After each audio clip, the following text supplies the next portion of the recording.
Welcome to the Victory Education Lounge. Today we're diving into an essential guide for aspiring medical professionals: how to get into a residency program in the United States.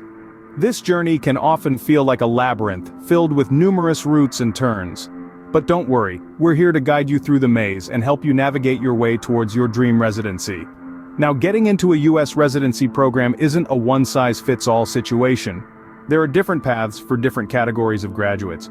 If you're a U.S. medical graduate, an international medical graduate with U.S. clinical experience, or a Caribbean medical graduate, you each have unique challenges and opportunities. But rest assured, we'll be addressing each one of these categories, providing a comprehensive roadmap to make your journey smoother. In this video, we'll demystify the complexities of securing a residency spot in the U.S., breaking it down into digestible segments.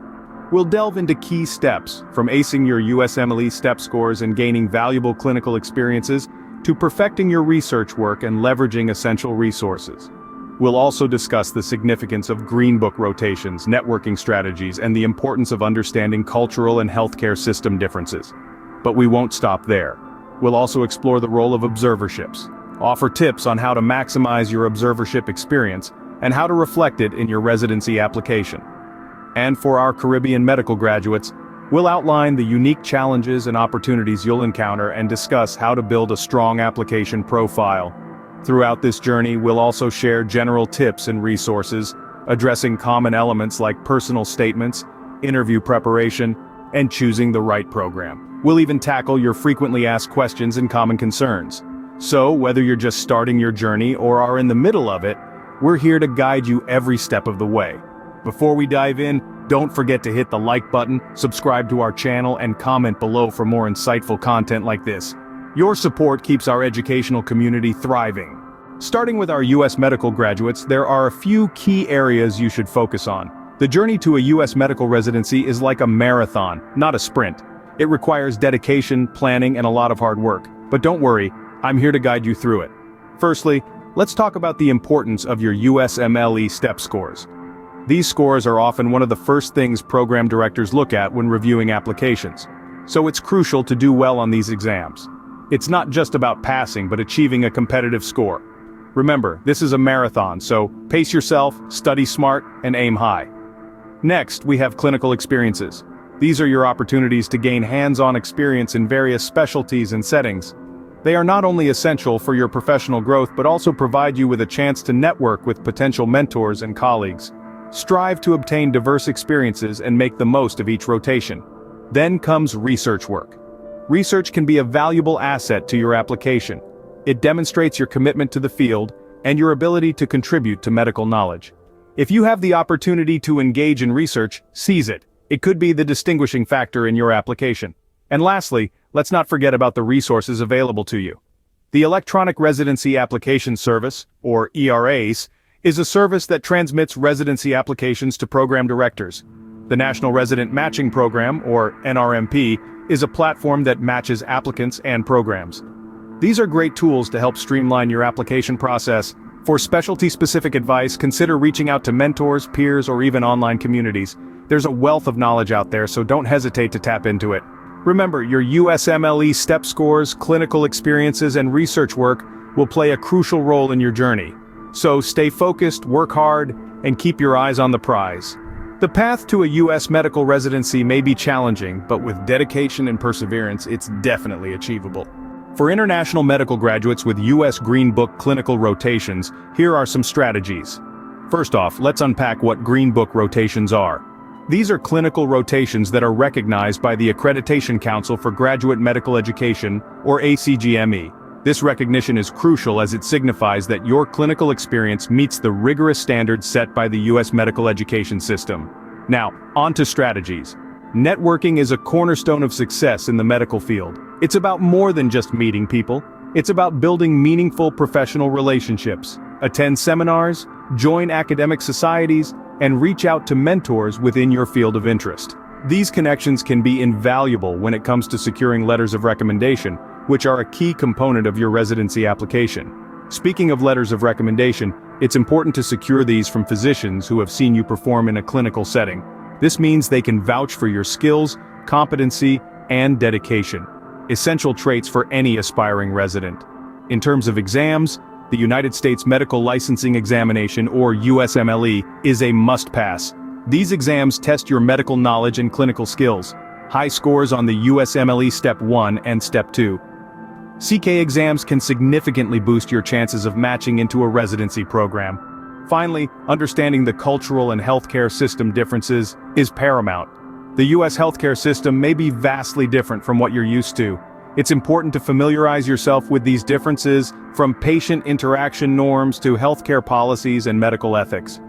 Remember, your journey as an international medical graduate is unique and valuable. Your diverse experiences and perspectives can greatly contribute to the US healthcare system. The key is to leverage your Green Book rotations and build strong connections within the US medical community. Your journey may be challenging, but with determination, resilience, and the right strategies, your dream of securing a residency spot in the US can become a reality. If you're an international medical graduate with US observerships, here's what you need to know. Observerships play a crucial role in gaining US clinical experience. They provide an opportunity for international medical graduates to familiarize themselves with the healthcare system in the United States. Observerships allow you to observe clinical practices, understand patient care, and gain an insight into the day-to-day responsibilities of a US medical resident. Now you might be wondering, how can I make the most of this observership experience? Well, first, be proactive, engage with the medical team, ask questions, and show enthusiasm to learn. This is your chance to absorb as much as possible, so make it count. Remember, observerships aren't just about observing. They're about understanding the nuances of medical practice in the US, the cultural aspects of patient care, and the administrative tasks that come with the job. It's about learning the ropes, so when you start your residency, you hit the ground running. But here's the crucial part. How do you reflect this experience in your residency application? The key is to focus on what you've learned and how it has prepared you for a US residency program. Highlight the skills you've gained, the patient cases you've seen, and any specific feedback you received from your mentors. Show how this experience has deepened your understanding of US healthcare and made you a stronger candidate for residency. And let's not forget the importance of building connections and seeking mentorship. Throughout your observership, you'll come across many healthcare professionals, physicians, residents, nurses, administrators. Connect with them, learn from their experiences, and seek their advice. These connections can be invaluable when applying for residencies and can even lead to strong letters of recommendation. So go ahead, immerse yourself in the observership experience. Take every opportunity to learn, connect, and grow. And remember, every step you take brings you closer to your dream of a US residency. Make the most of your observership experience, and remember, connections can open doors. For our Caribbean medical graduates, we've got some unique advice for you. The journey to a US medical residency is paved with challenges and opportunities, and for you, dear Caribbean graduates, it's no different. Your path may be unique, but it's equally rewarding.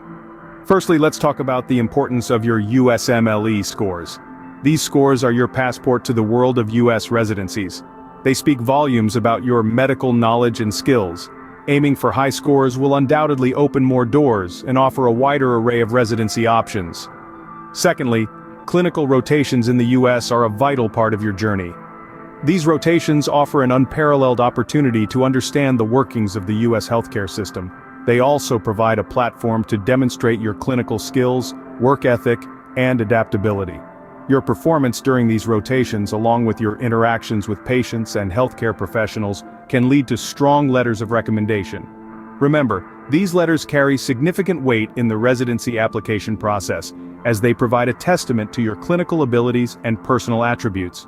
Building a strong application profile should be your ultimate goal.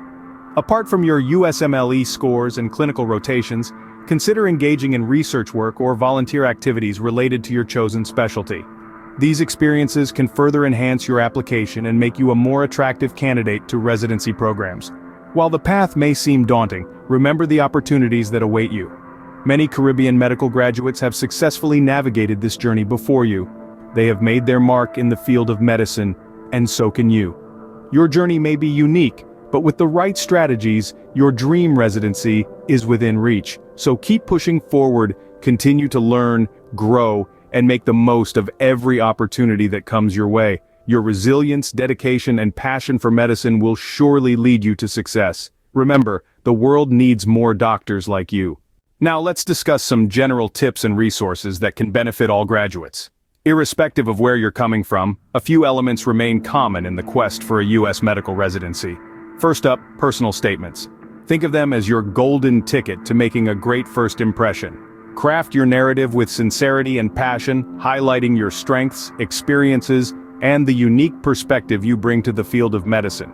Next, we have interview preparation. Yes, it can be nerve-wracking, but remember, confidence is key. Equip yourself with thorough knowledge about the program, rehearse common questions, and most importantly, be yourself.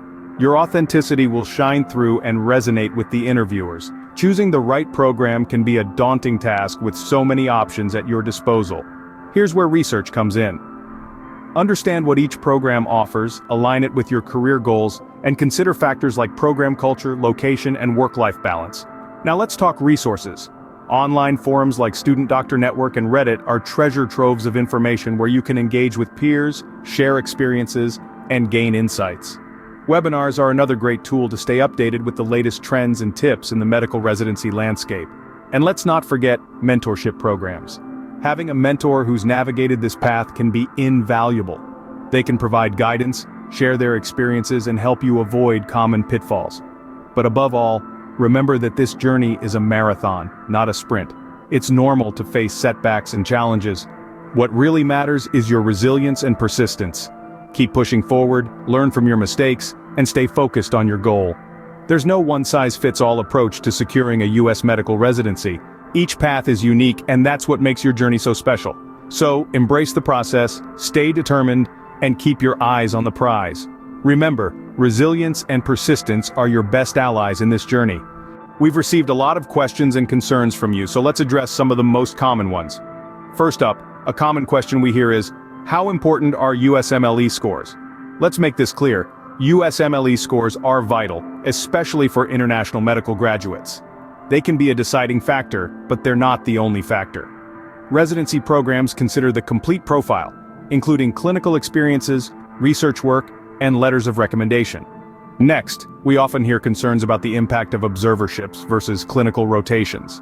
Observerships can indeed provide valuable exposure to the U.S. healthcare system. But remember, Green Book clinical rotations are more recognized by the ACGME, and they offer hands-on patient interaction, which is a significant advantage. Then a concern that comes up frequently is, I'm a Caribbean medical graduate, what are my chances? We want to reassure you that many Caribbean medical graduates have successfully secured residency spots in the U.S. The key is to build a strong application profile, ace your USMLE exams, and gain U.S. clinical experiences. Don't let your geographical location limit your aspirations. Another worry we often encounter is about the personal statement. How do I make my personal statement stand out? Here's our advice. Be authentic and share your unique journey. This is your chance to show programs who you are beyond your scores and experiences. Make it personal, make it memorable. Finally, we often get asked, what if I don't match? We understand this is a daunting prospect, but remember, not matching is not the end. Many successful doctors didn't match in their first attempt. Be resilient, learn from the experience, and come back stronger. We hope this segment has cleared up some of your concerns. Remember, we're here to support you. Before we wrap up, let's quickly summarize the key takeaways from each segment. For U.S. medical graduates, acing the USMLE, gaining clinical experiences, and engaging in research are the steps to success. International medical graduates with U.S. Green Book rotations should focus on networking, perfecting their USMLE exams, and securing impactful letters of recommendation. If you've completed U.S. observerships, remember to maximize these experiences and reflect them effectively in your application. Caribbean medical graduates, your challenges are unique, but with excellent USMLE scores, U.S. clinical rotations, and a strong application, your dream is within reach. The path to a U.S. medical residency may seem daunting, but with determination, support, and belief in your journey, you can navigate it successfully. Thank you for joining us today at the Victory Education Lounge. Remember, your dream of a medical residency in the U.S. is within reach. Subscribe and share this video to support your fellow medical aspirants. Stay motivated and see you in our next video. Welcome to the Victory Medical Lounge, your one-stop destination for all the insights and guidance you need to navigate the U.S. medical license exam process. In our latest video, Understanding USMLE Step 1, We offer a detailed and supportive roadmap for various candidates including U.S. medical graduates, international medical graduates, and Caribbean medical graduates. If you find this video helpful, don't forget to like, subscribe to our channel, and share your thoughts and questions in the comments section. Your engagement helps us create more content that supports and guides aspiring medical professionals like you on their path to a successful residency in the United States. Join us at the Victory Medical Lounge for more insightful content and be a part of our growing community of medical aspirants. Have you ever wondered why USMLE Step 1 is often considered the most challenging hurdle for foreign medical graduates? Let's kick off this journey by understanding the ins and outs of USMLE Step 1.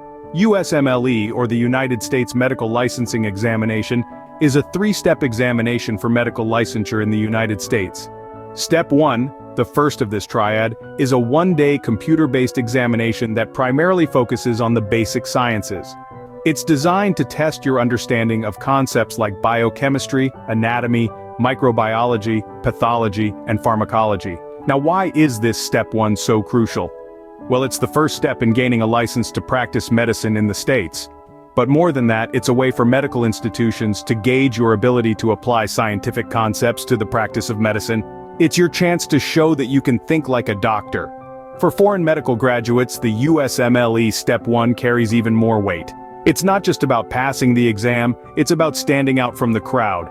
The score you achieve can significantly impact your chances of getting into a competitive residency program. Essentially, a strong Step 1 score could be your golden ticket to a successful medical career in the United States.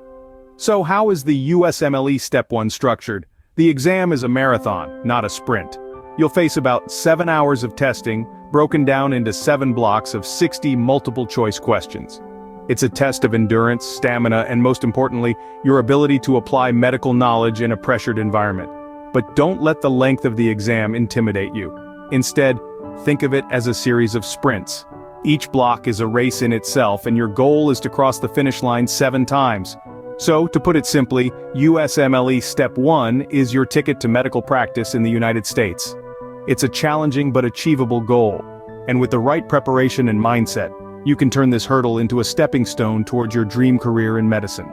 Navigating through the sea of study resources can be overwhelming, can't it? But don't worry, we're here to guide you. There are several reliable resources available that can help you master the USMLE Step 1. Let's dive in. First up, we have the PASS program. This comprehensive course is designed to help you understand and retain the vast amount of information required for the USMLE. Dr. Francis hammers on his theory of finding the concept or clue in the vignette and quickly eliminating incorrect answer choices. It offers lectures, quizzes, and practice questions, making it a great all-round resource. Next, we have First Aid. This is not just a book, it's a legend among USMLE aspirants. It's a concise and systematic compilation of all the key points you need to remember. It's perfect for quick reviews and last-minute revisions.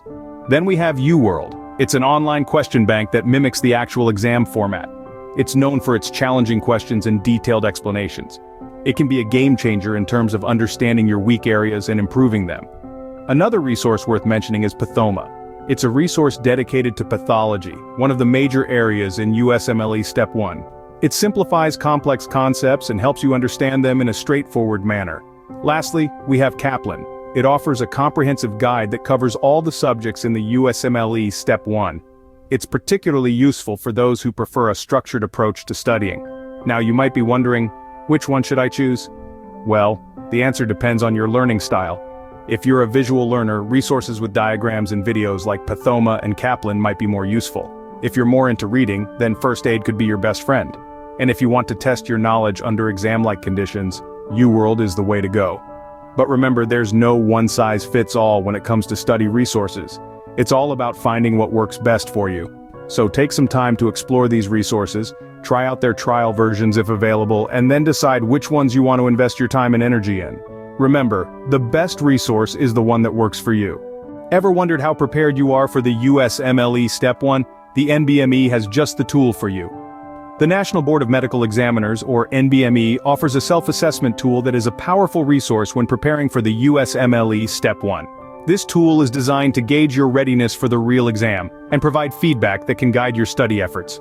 To start with, the NBME self-assessment is a simulated exam that mirrors the actual USMLE Step 1 in terms of content and format. It's structured to provide an authentic testing experience, helping you understand the exam's structure and how to navigate it. But the real value of the NBME self-assessment lies in its scoring system. After you complete the simulated exam, you'll receive a 3-digit score.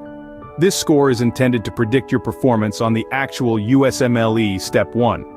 A high score indicates a strong understanding of the content and a readiness to take the real exam. Conversely, a lower score may suggest areas where further study is needed. While the score is important, don't overlook the feedback report that comes with it. This report breaks down your performance by subject area, highlighting your strengths and areas for improvement. It's a valuable tool for tailoring your study plan to your specific needs. Now, how should you interpret your score? Scores above 200 are typically seen as a positive indicator of readiness for the USMLE Step 1. However, don't be disheartened if your score falls below this benchmark. Instead, use it as a motivation to revisit and reinforce the areas where you need improvement. Remember, the NBME self-assessment should be used as a guide, not a final verdict. It's a tool to help you identify gaps in your knowledge and refine your study plan. You should take multiple assessments throughout your study period to monitor your progress and adjust your strategy as needed. In conclusion, the NBME self-assessment is not just a score. It's a roadmap to your study plan. It offers a personalized insight into your readiness for the USMLE Step 1, helping you focus your preparation and optimize your study time. Embrace this tool, and let it guide you on your journey to mastering the USMLE Step 1. Now that we have our resources and assessment tool, how do we actually study? That's a great question. Let's dive right into it. Firstly, it's crucial to understand that everyone's learning style is unique. What works for one person might not work for another. So, it's important to design a study strategy that fits your personal learning style. Don't be afraid to experiment, tweak, and change your study plan until you find what works best for you. One effective strategy that many successful students use is spaced repetition. This involves reviewing information at increasing intervals over time. It's a scientifically proven method that helps to cement information into your long-term memory. So, instead of cramming all your microbiology notes in one day, consider spreading them out and revising them multiple times over a period of time. Another strategy is active recall. This is the practice of actively trying to remember information without looking at the notes. For instance, after reading a chapter, close your book and try to recall the key points. This method is often more effective than passive reading or highlighting. Now let's talk about time management. It's not just about studying hard, but also about studying smart. Break your study sessions into manageable chunks. A popular method is the Pomodoro technique, where you study for 25 minutes, then take a 5-minute break. This helps to maintain your focus and reduces the likelihood of burnout. Consistency is also key. It's better to study a little bit every day than to cram a lot of studying into one day. Make it a habit. Remember, this is a marathon, not a sprint. Lastly, don't neglect your health. Make sure to get enough sleep, eat healthily, and take time to relax and recharge. Your brain can only function at its best when your body is well taken care of. Remember, effective studying is less about the hours you put in and more about how you use those hours. It's about working smarter, not harder. So experiment with these strategies, find what works best for you, and stick to it. You've got this. You wouldn't embark on a journey without a map, would you? The same applies to your USMLE Step 1 preparation. A well-structured timeline can be your compass, guiding you through the vast expanse of medical knowledge you'll need to navigate. Let's begin by considering a typical study timeline. Generally, 6 to 9 months of dedicated preparation is a good starting point. However, remember that one size fits all does not apply here. Your timeline might be longer or shorter based on your prior knowledge, learning speed, and the amount of time you can commit each day. Now let's talk about setting milestones. Think of these as landmarks on your map, helping you track your progress. They could be finishing a particular subject, completing a number of practice questions, or reaching a desired score in a practice test. They'll provide a sense of achievement, keep you motivated, and help you adjust your pace as necessary. And just like any successful journey, self-assessment is key. Regular check-ins with yourself can highlight areas of strength and weakness. They'll help you understand where you stand, what you've mastered, and what needs more attention. Tools like the NBME self-assessment exams can be extremely useful in this regard. Now let's imagine a sample study schedule. You could start off with 2 months of content review using resources like First Aid and Pathoma. Then dedicate another 4 to 6 months for question banks like UWorld, making sure to review the explanations thoroughly. Include weekly self-assessments and make sure to leave the last month for revision and full-length practice tests. But remember, this is just a sample. Feel free to adapt it based on your personal needs and circumstances.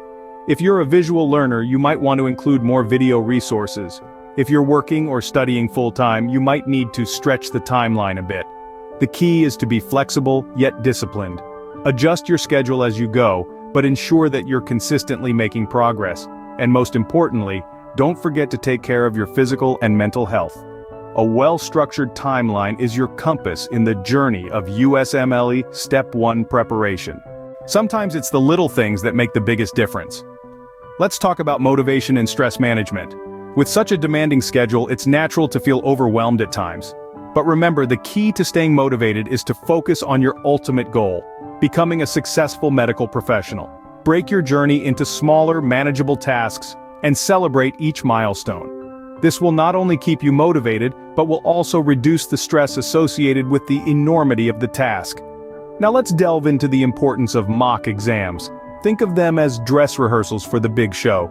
They give you a taste of the real exam environment and help you gauge your preparedness. Don't just take them to assess your knowledge, use them to perfect your timing, enhance your test-taking stamina, and learn to manage exam anxiety. Remember, it's not just about knowing the content, it's also about mastering the test-taking process. Here's a tip: take your first mock exam before you start studying. This will give you a baseline to measure your progress against, and will help you identify your weak areas right off the bat. Now, let's hear from some successful foreign medical graduates. One common thread amongst their experiences is the importance of resilience. You will face setbacks, you will have bad days, and there will be times when you question your abilities. But the key is to keep going. Each setback is a setup for a comeback. Another insight they shared is the significance of smart work. Studying for the USML Step 1 is not about how much time you spend with your books, but how effectively you use that time. Prioritize understanding over memorizing, active learning over passive reading, and quality over quantity. Lastly, they all emphasize the importance of maintaining a healthy lifestyle. Regular exercise, a balanced diet, and adequate sleep are essential for optimal cognitive function and overall well-being. Remember, the journey to USML Step 1 is a marathon, not a sprint. Consistency, resilience, and smart work are your best friends.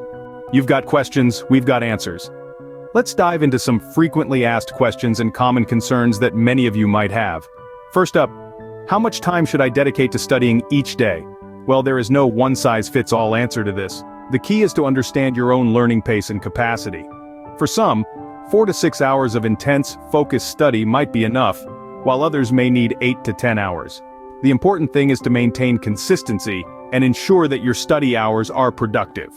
Next, are my English language skills important for the USMLE Step 1? Absolutely. The exam is conducted in English, and good language skills will help you understand the questions better and respond more accurately. If you feel you need to improve, consider taking an English language course alongside your USMLE preparation. Another common concern is, I'm working full-time, how can I manage my study schedule? It's a challenge, sure, but not an insurmountable one. Start by making a realistic study plan that accommodates your work hours. Utilize your weekends effectively, and try to find small pockets of time during your weekdays for revision or quick study sessions. Moving on, what if I don't pass on my first attempt? It's not the end of the world, believe me. Many successful physicians didn't pass USMLE Step 1 on their first try. If this happens, take some time to regroup, identify the areas where you struggled, and focus on those in your next round of preparation. Persistence is key. Lastly, is it normal to feel overwhelmed? Yes, it is. This is a challenging exam, and it's natural to feel stressed or anxious at times. But remember, you're not alone. Reach out to your peers, join study groups, and don't hesitate to seek professional help if the stress becomes too much. And remember, no question is too small or insignificant. If it matters to you, it matters to us. As we draw to a close, let's quickly recap what we've learned today. We've delved into the intricacies of USMLE Step 1, understanding its importance and structure, especially for foreign medical graduates. We've explored a variety of study guides and resources available, and highlighted the significance of selecting those that align with your learning style. We've also discussed the invaluable tool that NBME exam assessment is in gauging your preparation progress. Furthermore, we've outlined effective study strategies, emphasizing the need to customize your study plan to your individual needs. We've suggested a typical study timeline and the importance of setting milestones. We've also shared additional tips and tricks to stay motivated and manage stress, and highlighted the importance of mock exams. Remember, the key to mastering USMLE Step 1 is understanding the exam, planning your preparation, and staying committed to your plan. You've got this. Don't forget to like, subscribe to our channel, and share your thoughts and questions in the comments section. Welcome to the Victory Education Lounge, your premier hub for insights and guidance on the U.S. medical residency application journey. If you're gearing up to navigate the ERA's, Electronic Residency Application Service system, you're in the right place. In our video, Navigating the ERAS System, we'll walk you through each critical step of the process, from registering in the ERAS portal to submitting essential documents like your USMLE scores, crafting a compelling personal statement, obtaining impactful letters of recommendation, and understanding the specific requirements for international medical graduates, such as the California Letter. So, if you're ready to embark on this exciting phase of your medical career, don't forget to hit the like button, subscribe for more content, and share your thoughts or questions in the comments below. Let's dive into the world of ERAs and move one step closer to your residency goals. Hello, future doctors, congratulations on passing all your USMLE steps. Today we're diving into a crucial step in your journey, navigating the ERA's, Electronic Residency Application Service system for your residency application. ERAS is a centralized online platform that streamlines the application process for U.S. residency programs. It allows you to apply for multiple programs with a single application, saving you time and energy. But what makes ERAS so essential? Well, it's the primary tool that residency programs use to review your application. It's where they'll see your scores, read your personal statement, and evaluate your letters of recommendation. In essence, ERAS is your digital handshake, your first impression, and you want to make it count. Now let's talk about the general structure of ERAS. The system is divided into four main components: the Dean's Office Workstation, DWS, the Program Director's Workstation, PDWS, the Letter of Recommendation Portal, LORP, and MyERAS, which is the portal where you, the aspiring doctor, will spend most of your time. Each component plays a crucial role in ensuring that your application materials get to the right place at the right time. As you navigate ERAS, you'll notice that it's not just about uploading documents. It's about presenting your achievements, experiences, and aspirations in the most compelling way possible. It's about showcasing your commitment to medicine and your potential as a future resident. And that's where we come in. With our guidance, you'll learn how to leverage ERAS to your advantage, ensuring your application stands out amongst the rest. So, buckle up and get ready to embark on this exciting journey towards securing your residency. The road ahead may seem daunting, but remember, every great doctor started exactly where you are now. With dedication, perseverance, and a little help from us here at Victory Medical Lounge, you're well on your way to achieving your dreams. With a clear understanding of ERAS, you're now ready to take the first step.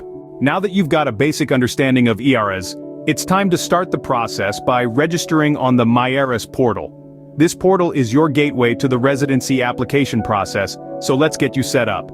First, you'll need to obtain a token from your designated Dean's Office or ECFMG if you're an international medical graduate.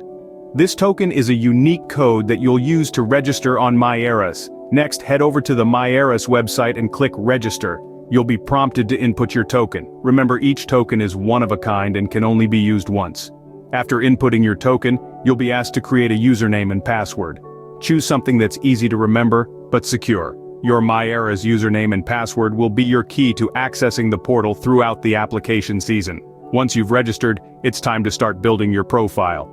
This is where you'll input your personal, educational, and professional details. Think of your profile as the first impression you're making on residency programs. It's crucial to be accurate and thorough. When filling out your profile, remember to include all of your medical education details, including your USMLE scores. Don't forget to mention any research, volunteer work, or extracurricular activities you've been involved in.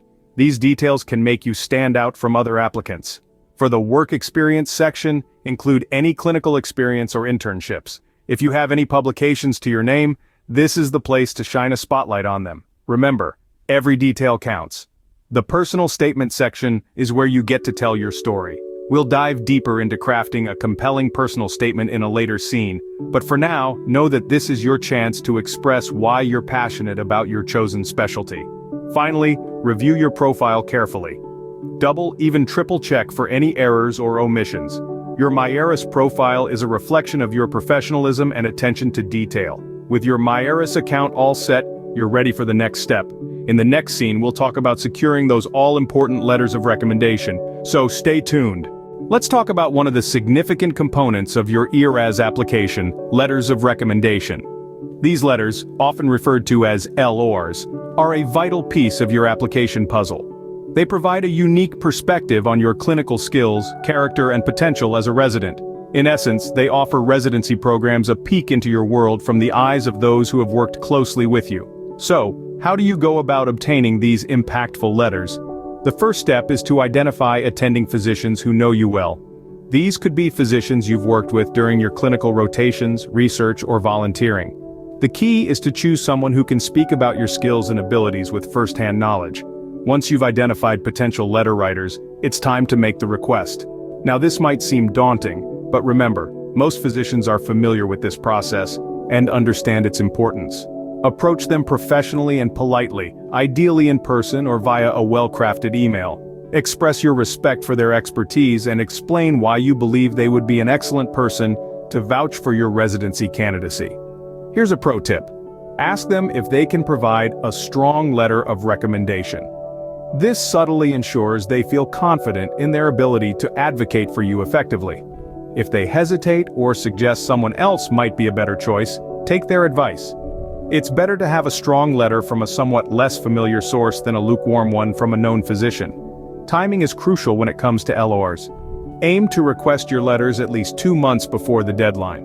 This gives your letter writers ample time to craft an effective endorsement.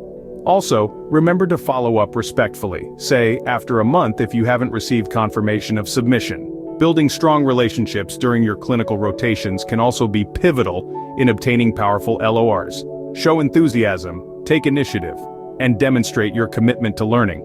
These qualities are sure to leave a lasting impression. Remember, a strong letter of recommendation can make a significant difference in your application. So, choose wisely, request politely, and follow up diligently. Your personal statement is your chance to tell your story. Let's discuss how to make it compelling. This powerful tool in your application toolbox allows you to showcase your uniqueness, your journey, and your drive. It's your opportunity to make a memorable impression on the residency program directors. So how do we make it engaging and reflective? Here are a few tips. First, start with a strong opening. You want to catch the reader's attention right away. Think about it as your personal elevator pitch. A brief, impactful introduction that encapsulates your journey, your passion, and your aspirations in medicine. Next, let's talk about structure. A well-organized personal statement is much easier to read. So consider a logical flow for your narrative. Often, a chronological approach works well. Start with your initial interest in medicine, discuss key experiences that solidified your passion, and conclude with your future aspirations and how the residency program fits into that vision. Now, reflection is key. Residency directors want to see that you've learned and grown from your experiences, so don't just list your accomplishments. Discuss the insights you've gained, how they've shaped you, and how they'll influence your approach as a resident. Avoid using cliches and platitudes. Phrases like, "I've always wanted to be a doctor" or "I want to help people" are overused and lack specificity. Instead, focus on your unique motivations and experiences. Remember, authenticity is the way to go. Be honest, be genuine, let your personality shine through. This isn't just about your achievements, it's about who you are as a person. Finally, proofread. Then proofread again. Typos, grammatical errors, or awkward sentences can distract from your message, so make sure your personal statement is polished and professional. Avoid these common mistakes and you're already on the path to success. Remember, your personal statement is your narrative. Make it compelling, make it reflective, make it you. A well-written personal statement could be your ticket to standing out in the applicant pool. For international medical graduates, the PTAL or California letter is an important factor. Let's dive into it. The Postgraduate Training Authorization Letter, or PTAL for short, is a unique requirement for international medical graduates, or IMGs, who aspire to be licensed in the state of California. This document verifies that you, as an international graduate, Meet the Medical Board of California's basic medical science and clinical training requirements.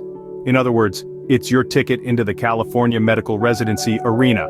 Now, you might be asking, how do I apply for the PTL? The process begins by submitting an application to the Medical Board of California. This application includes several components such as verifying your medical school education, completing a fingerprinting process, and providing a social security number or individual taxpayer identification number. Once your application is reviewed and approved, you will receive the PTL, which you then include in your ERAS application. But here's a crucial point to remember: this process can take anywhere from 4 to 6 months, so it's critical to start early and stay ahead of the game. For all you IMGs out there, here are a few specific tips. First, do your homework. Understand the requirements and start gathering your documents early. Second, keep a close eye on your application status. Regular follow-ups can help expedite the process. And third, consider seeking help from professionals or colleagues who have navigated this process before. Their insights can be invaluable. In conclusion, the PTL is not just a piece of paper. It's a testament to your readiness to join the medical community in California. It's a crucial step in your journey, and a testament to your dedication and hard work.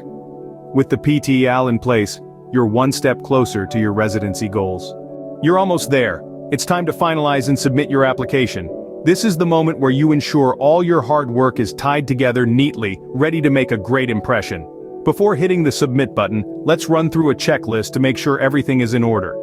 First, have you double-checked all the sections of your application? This includes your personal information, education history, and work experiences. Ensure there are no typos, inaccuracies, or missing details. Next, have you attached your USMLE scores? Remember, these scores are a vital part of your application, so make sure they're included. Another critical section is your personal statement. This is your chance to tell your story, your motivations, your dreams. It should be compelling, reflective, and free of any grammatical errors. Don't forget your letters of recommendation. Be certain that you've chosen the strongest letters that best highlight your skills and attributes. If you're an international medical graduate, have you included the PTL or California letter? This document is a key requirement for IMGs applying for California residencies. Now let's talk about submission. The ERAS system allows you to submit your application electronically. Remember, there are strict deadlines for submission. The ERAS timeline usually opens in June, and programs start receiving applications by mid-September. Make sure you meet these deadlines to increase your chances of getting matched. Also, keep in mind, there's a fee associated with submitting your application. The cost depends on the number of programs you apply to, so plan your budget accordingly. Lastly, remember that once you hit submit, there's no going back. You can't edit your application post-submission, so review it meticulously before sending it off. With your application submitted, you're now officially in the running for your desired residency program. Congratulations on reaching this milestone in your medical career journey. Now it's time to prepare for the interviews and await the match day. Best of luck. Congratulations on successfully navigating the ERAS system. We've covered a lot of ground today, and you're now better equipped to tackle this critical phase of your medical residency application journey. Let's briefly recap the key points we've discussed. We began with an introduction to the ERAs, highlighting its significance in your residency application process. We then moved on to the registration process for the MyERAS portal, where we emphasized the importance of creating a strong profile. Next, we delved into the crucial role of letters of recommendation, providing tips on how to request them from attending physicians, and the importance of timing and relationship building during clinical rotations.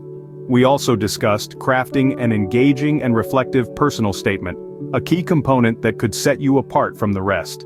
We highlighted common pitfalls to avoid and shared some best practices to help you shine.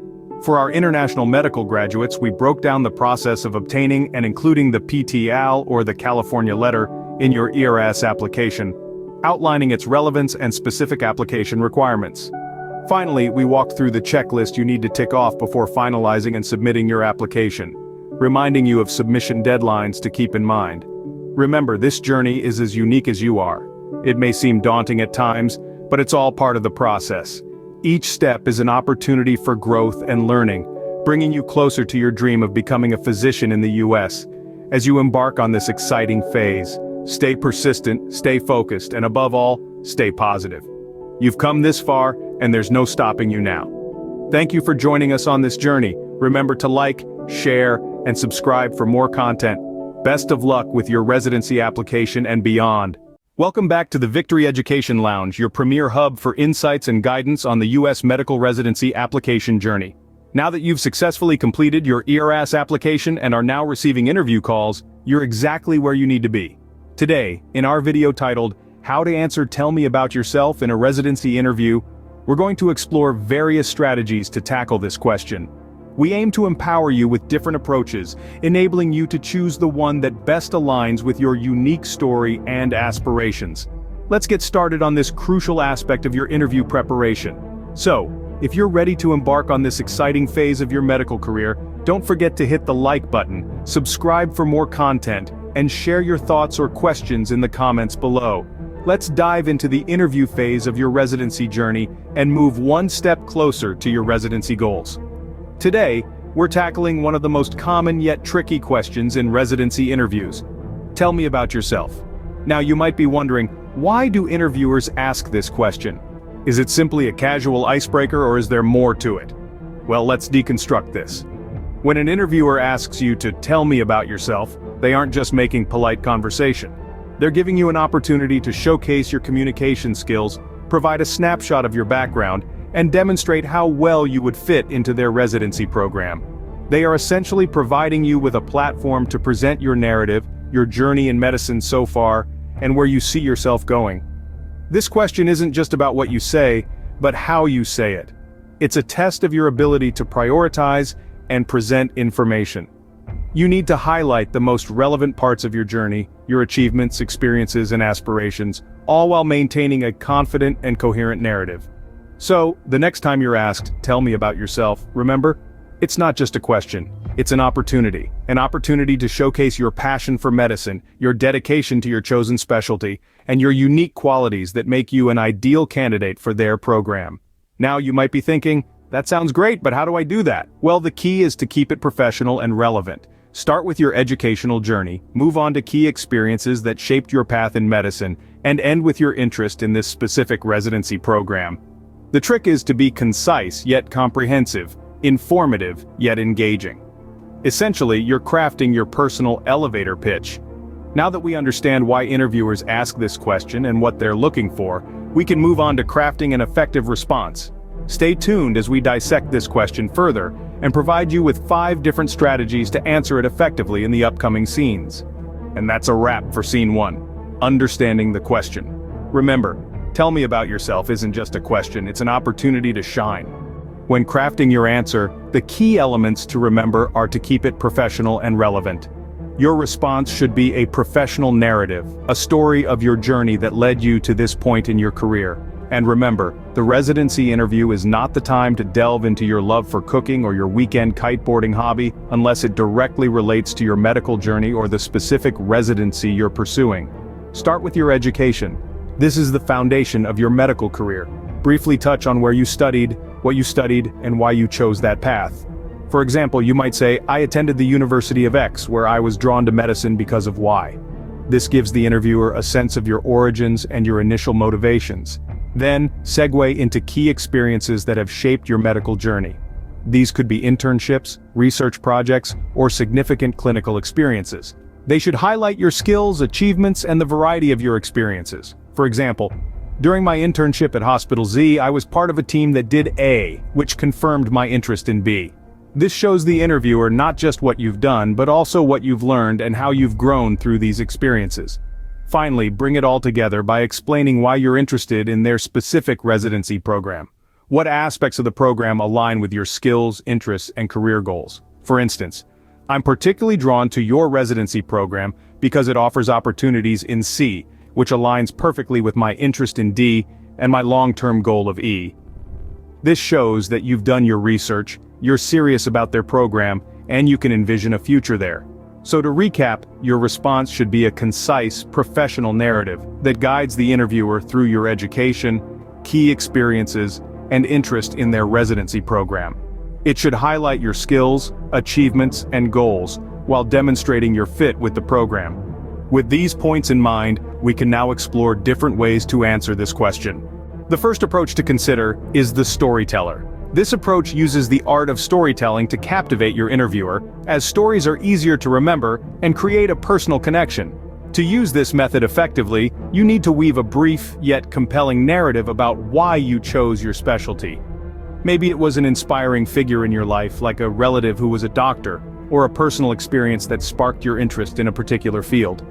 For instance, you might say, "During my high school years, I volunteered at a local hospital, which exposed me to the world of medicine.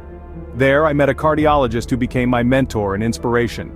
Seeing how he transformed lives through his skills and compassion, I knew cardiology was my calling." This approach allows you to tell a compelling story while keeping it professional. The second approach is the milestone highlighter. This method is all about showcasing your academic and professional achievements. But remember, it's not just about listing accolades. It's about presenting them in a way that highlights your dedication, growth, and relevance to the residency program.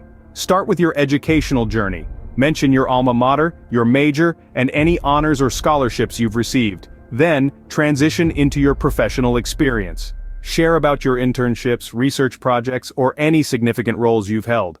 Remember, the goal is to illustrate your commitment to your chosen field.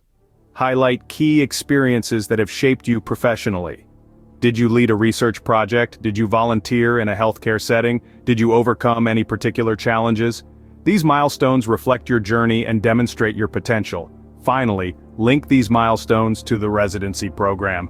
Show how these experiences have prepared you for this next step in your career. This approach effectively highlights your credentials and experiences. The third, fourth, and fifth approaches are the skill showcaser, the visionary, and the personal connector, respectively. Now let's dive into the skill showcaser. This approach really allows you to put your unique abilities under the spotlight. It's all about highlighting those practical skills that make you a fantastic fit for the specialty you're pursuing. For instance, you might say, "During my clinical rotations, I've had the opportunity to work in a variety of departments. This has not only expanded my medical knowledge, but it's also honed my adaptability and patient communication skills. Two things I believe are absolutely essential for a career in emergency medicine." Next up is the visionary. This approach is about connecting your past experiences with your future ambitions. It's about showing that you're not just thinking about the residency, but the long-term impact you can make in your chosen field. An example might be, "With my background in internal medicine and my passion for research, I see myself contributing to innovative treatments in cardiology." Finally, there's the personal connector. This approach is about linking personal traits to professional aspirations. It's about showing that the things you love and the qualities you possess also make you an excellent fit for your chosen specialty. If you're a chess enthusiast, for example, you could say, "My love for chess has honed my attention to detail and problem-solving skills, both of which I believe are crucial for a surgical residency." These approaches give you different ways to present yourself and your goals. Each one offers a unique angle to answer the "tell me about yourself" question, enabling you to stand out from the crowd and make a lasting impression. Remember, it's not just about what you say, but how you say it. So, choose the approach that best fits your personality and experiences, and craft an answer that truly reflects who you are as a medical professional. Regardless of the approach you choose, remember to be authentic and relevant to the residency. It's crucial to connect your past experiences, skills, and aspirations with the specific residency program you're interviewing for. This not only shows that you've done your homework, but also that you're genuinely interested and invested in their program. Now let's move into some final tips. First off, practice makes perfect. Try to rehearse your answer to "tell me about yourself" multiple times. This will help you get comfortable with what you want to say and how you want to say it. However, don't just memorize your answer word for word. Why? Because it can come across as robotic and insincere. Instead, familiarize yourself with the key points you want to cover and let them flow naturally during the interview. Also, remember to maintain a positive and confident demeanor. This question is often the first one asked, so it sets the tone for the rest of the interview. Use this opportunity to make a strong first impression. Show them not only that you are an excellent candidate on paper, but also that you are personable and would be a good fit for their team. And lastly, don't forget to be concise. While it's important to provide a comprehensive answer, avoid rambling. Try to keep your response within 2 to 3 minutes. This shows that you respect the interviewer's time and can communicate your thoughts effectively and efficiently. To sum up, tell me about yourself is more than just a casual question. It's a chance for you to showcase your strengths, share your story, and express your passion for the residency program. So prepare well, but also be yourself. Your authenticity will shine through and leave a lasting impression. And that's a wrap on how to answer Tell Me About Yourself in a residency interview. Don't forget to like, share, and subscribe for more tips on acing your medical residency interviews. See you in the next video. Welcome to the Victory Education Lounge, the ultimate guide for aspiring doctors. Today, we're about to unlock the secret to acing one of the most pivotal questions in your residency interview. Why did you choose this specialty? This question is your golden opportunity to showcase your passion, dedication, and suitability for your chosen field. It's your chance to articulate why you have chosen this path and how your journey has led you to this point. So, if you found value in this video, please hit that like button. Sharing it with your friends, family, or anyone who might benefit from it can make a big difference. And if you haven't already, do subscribe to our channel to stay updated on the latest health topics. Your engagement helps us reach more people and spread awareness about these significant health issues. Don't forget to like, share, and subscribe for more such informative videos. Stay healthy, stay informed. When asked this question, your answer can reveal a lot about you. It's not just about your choice of specialty, it's about your motivation, your drive, and your commitment. It's about demonstrating that you didn't just stumble upon this specialty, but that you have a compelling reason for choosing it. Getting this question right is essential. It's not just about convincing the interviewers that you made an informed choice. It's about conveying that you are genuinely passionate and enthusiastic about your specialty, that you have thought about your decision deeply, and that you are committed to pursuing a career in this field. To help you construct a powerful, impactful response, we'll explore 5 effective strategies. Each strategy provides a unique angle to approach this question, allowing you to craft an answer that is both authentic and compelling. We'll start with the personal connection approach, where you link your choice to a personal experience. Then we'll move on to the academic interest strategy, highlighting your passion for the specialty's subject matter. With the skill set alignment approach, we'll discuss how your skills align with the demands of the specialty. The professional goals strategy will help you connect your specialty choice with your long-term career objectives. Finally, we'll consider the mentor influence approach, reflecting on how a mentor's guidance can shape your specialty choice. Today, we'll break down these 5 strategies to help you answer why did you choose this specialty in a way that resonates with your interviewers. Let's get started. First up, personal connection. This strategy involves tying your choice of specialty to a personal experience or narrative. It's about finding that deeply personal and unique reason that led you down this particular path. Let's consider an example. Perhaps you've chosen the field of pediatrics. When asked, why did you choose this specialty? You could respond, I chose pediatrics because of my volunteer experience at a children's hospital during my undergraduate years. The resilience I witnessed in those children, coupled with the profound impact of compassionate care, solidified my decision. This answer does 2 things. Firstly, it provides a clear, personal reason for your choice. Secondly, it demonstrates your long-standing interest in the specialty. It shows that your decision wasn't a last-minute whim, but rather a thoughtful choice based on first-hand experience. But remember, while personal stories can be powerful, they also need to be genuine. Don't embellish or fabricate a story for the sake of creating an emotional response. Interviewers can usually spot a fake story from a mile away, and it won't reflect well on you. Instead, think about your own journey. What experiences have genuinely shaped your decision? What moments have stuck with you and fueled your passion for this specialty? In addition to being authentic, your personal connection should also demonstrate your empathy and commitment. It's not just about saying, I had this experience, and that's why I chose this specialty. It's about showing how that experience affected you, how it deepened your empathy for patients, and how it strengthened your commitment to your chosen field. So as you prepare for your residency interview, think about your personal connection to your specialty. Reflect on your journey thus far and identify those experiences that have truly shaped your decision. Then practice articulating this connection in a way that is both genuine and compelling. Remember, personal stories are memorable and can showcase your empathy and commitment. They can help your interviewers understand not just why you chose your specialty, but also who you are as a person and as a future doctor. Next, focus on academic interest. This strategy revolves around showcasing your passion and enthusiasm for the academic aspects of your chosen specialty. You're not just interested in the day-to-day practice of this field, but also in the underlying science, the research, the advancements, and the potential for discovery. Here's an example.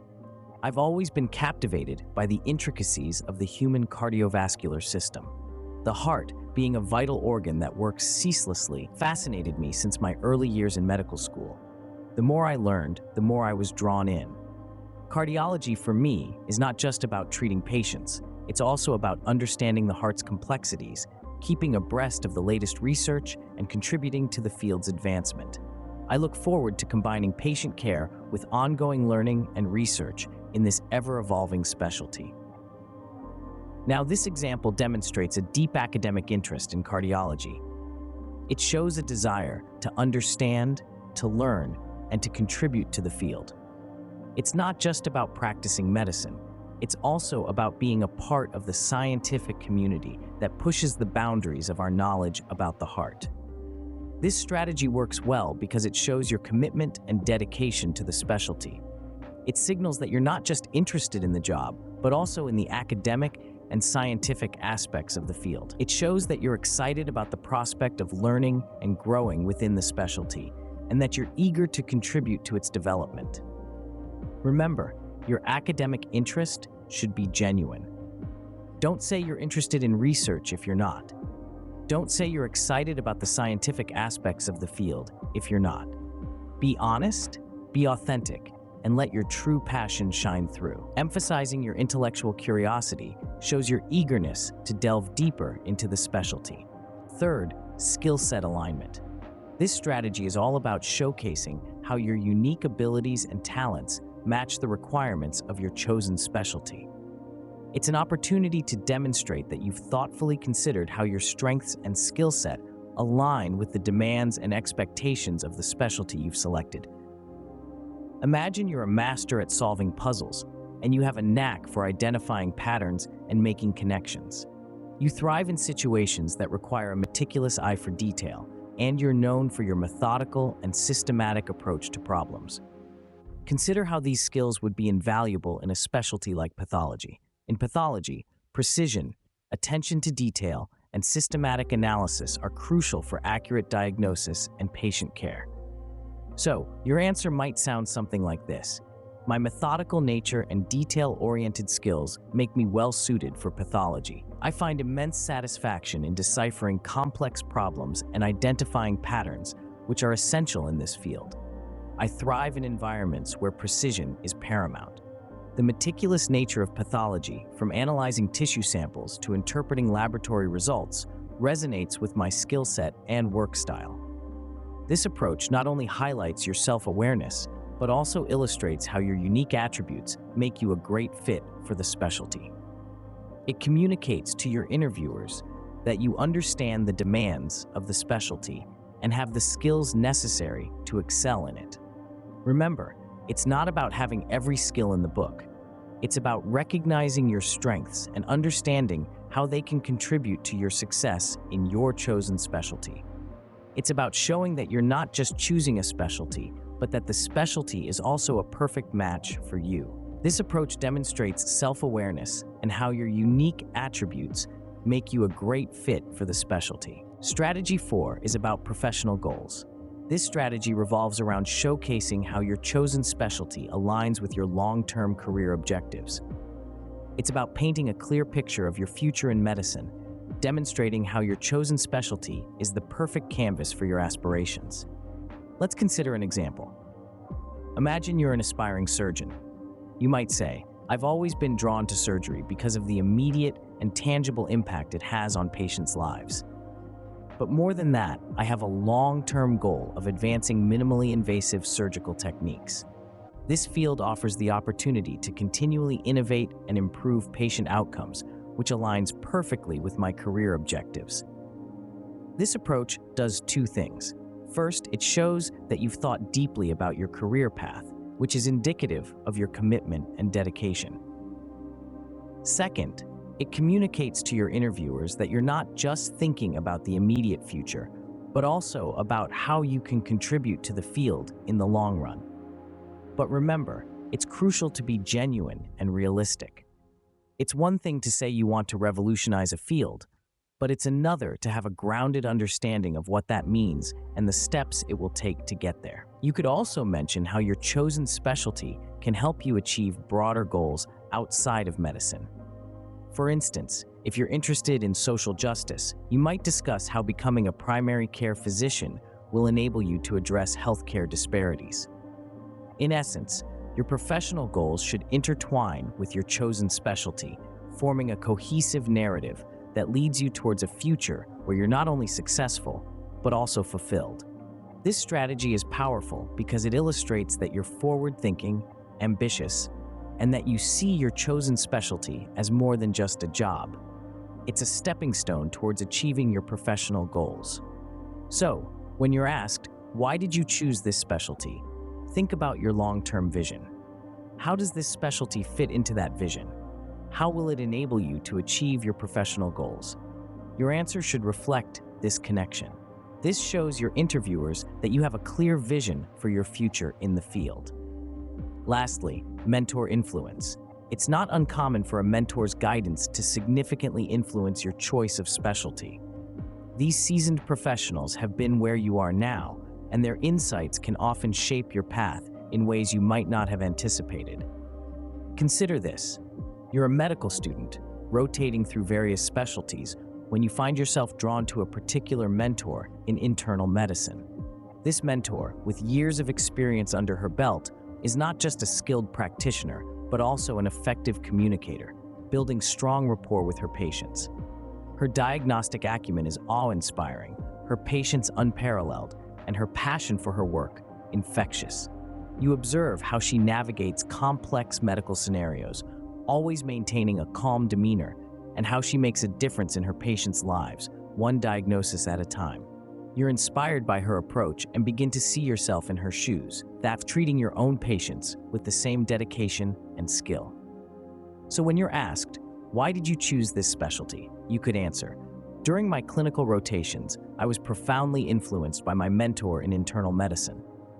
Her diagnostic acumen, empathetic patient rapport, and unwavering dedication to her work inspired me greatly. Her guidance and the experience I gained under her supervision were decisive factors in my choice of specialty. This approach, my friends, highlights not only your respect for your mentor and her work, but also your appreciation for the real-world experience you gained under her guidance. It shows your interviewers that you value the wisdom of seasoned practitioners and are open to learning from those who have tread the path before you. Remember, mentors are more than just teachers. They are role models who help shape our professional identities. Sharing how a mentor influenced your decision can reflect your respect for the profession and its practitioners. Now, let's talk about combining these strategies. You might be wondering, do I stick to one strategy or can I mix and match? Well, the answer is absolutely. Combining these strategies can create a more powerful, nuanced answer that showcases your multidimensional interests and motivations. For example, you could blend a personal connection with your professional goals. Maybe you were inspired by a family member's health journey, and this has driven you to want to work in underserved communities or to contribute to research in a specific area. Or perhaps your academic interests align beautifully with your specific skill set. You're fascinated by the intricacies of the human brain, and you also happen to excel in detail-oriented, methodical tasks, a perfect match for neurology. Remember, there's no one-size-fits-all response. The key is to create a cohesive narrative that truly represents your journey and aspirations. Remember, practice makes perfect. Now that we've covered the 5 strategies to answer, why did you choose this specialty? The next step is to put them into practice. It's essential to rehearse your answer, to know it inside and out, but it's equally important to keep it genuine. The last thing you want is to sound like a robot, reciting a rehearsed script. Instead, your aim should be to internalize your story, your reasons, and your passion for the specialty. This way, when you're asked the question, your response will flow naturally, authentically, and confidently. You see, the trick is not just in what you say, but how you say it. Your answer should reflect your journey, your commitment, and your vision for the future. It should be a testament to your dedication to the field and your readiness to make a difference. It's about painting a vivid picture of who you are and what you bring to the table. So, how do you rehearse without sounding rehearsed? First, don't memorize word for word. Instead, focus on the key points you want to convey. This gives you the flexibility to adapt your answer to the flow of the conversation, making it sound more spontaneous. Second, practice with others. Get their feedback on your delivery. Do you sound sincere? Is your passion coming through? Are there any areas of confusion that you need to clarify? Use this feedback to refine your response. Finally, remember that it's okay to be nervous. It's a big question, after all, but don't let the nerves overshadow your story. Use them as fuel to drive your passion, to remind you of why you chose this path, and to show your interviewers that you're ready for the challenge. So as you prepare for your residency interview, keep these strategies in mind. Craft your narrative, rehearse it, and be ready to share it with conviction. Practice, be genuine, and you're on your way to acing your residency interview. So, if you found value in this video, please hit that like button. Sharing it with your friends, family, or anyone who might benefit from it can make a big difference. And if you haven't already, do subscribe to our channel to stay updated on the latest health topics. Your engagement helps us reach more people and spread awareness about these significant health issues. Don't forget to like, share, and subscribe for more such informative videos. Stay healthy, stay informed. Hello everyone and welcome back to the Victory Education Lounge, the go-to channel for all your medical residency interview prep. We're here to help you navigate the tricky waters of residency interviews. Today, we're setting our sights on one of the most commonly asked questions. What are your strengths and weaknesses? So, if you're ready to embark on this exciting phase of your medical career, don't forget to hit the like button, subscribe for more content, and share your thoughts or questions in the comments below. Let's dive into the world of interview questions and move one step closer to your residency goals. While it might seem straightforward, this question is a subtle test of your self-awareness, honesty, and commitment to improvement. It's not just about rattling off a list of qualities. It's about showcasing your understanding of yourself as a professional and as a person. It's about demonstrating that you can recognize your areas of strength and use them effectively, and that you can also identify your areas of weakness and work towards improvement. So, how do you craft a winning response? In the next few minutes, we will explore 5 effective strategies. First up, the balanced approach. This strategy is all about presenting a well-rounded view of yourself, showcasing both your strengths and weaknesses in a way that paints you as a realistic, self-aware candidate. So let's dive into how you can use this approach in your residency interview. Imagine you're sitting across from the interviewer, feeling the weight of their gaze as they ask, "What are your strengths and weaknesses?" You take a moment, gather your thoughts, and then you begin with a strength that is directly relevant to your potential role.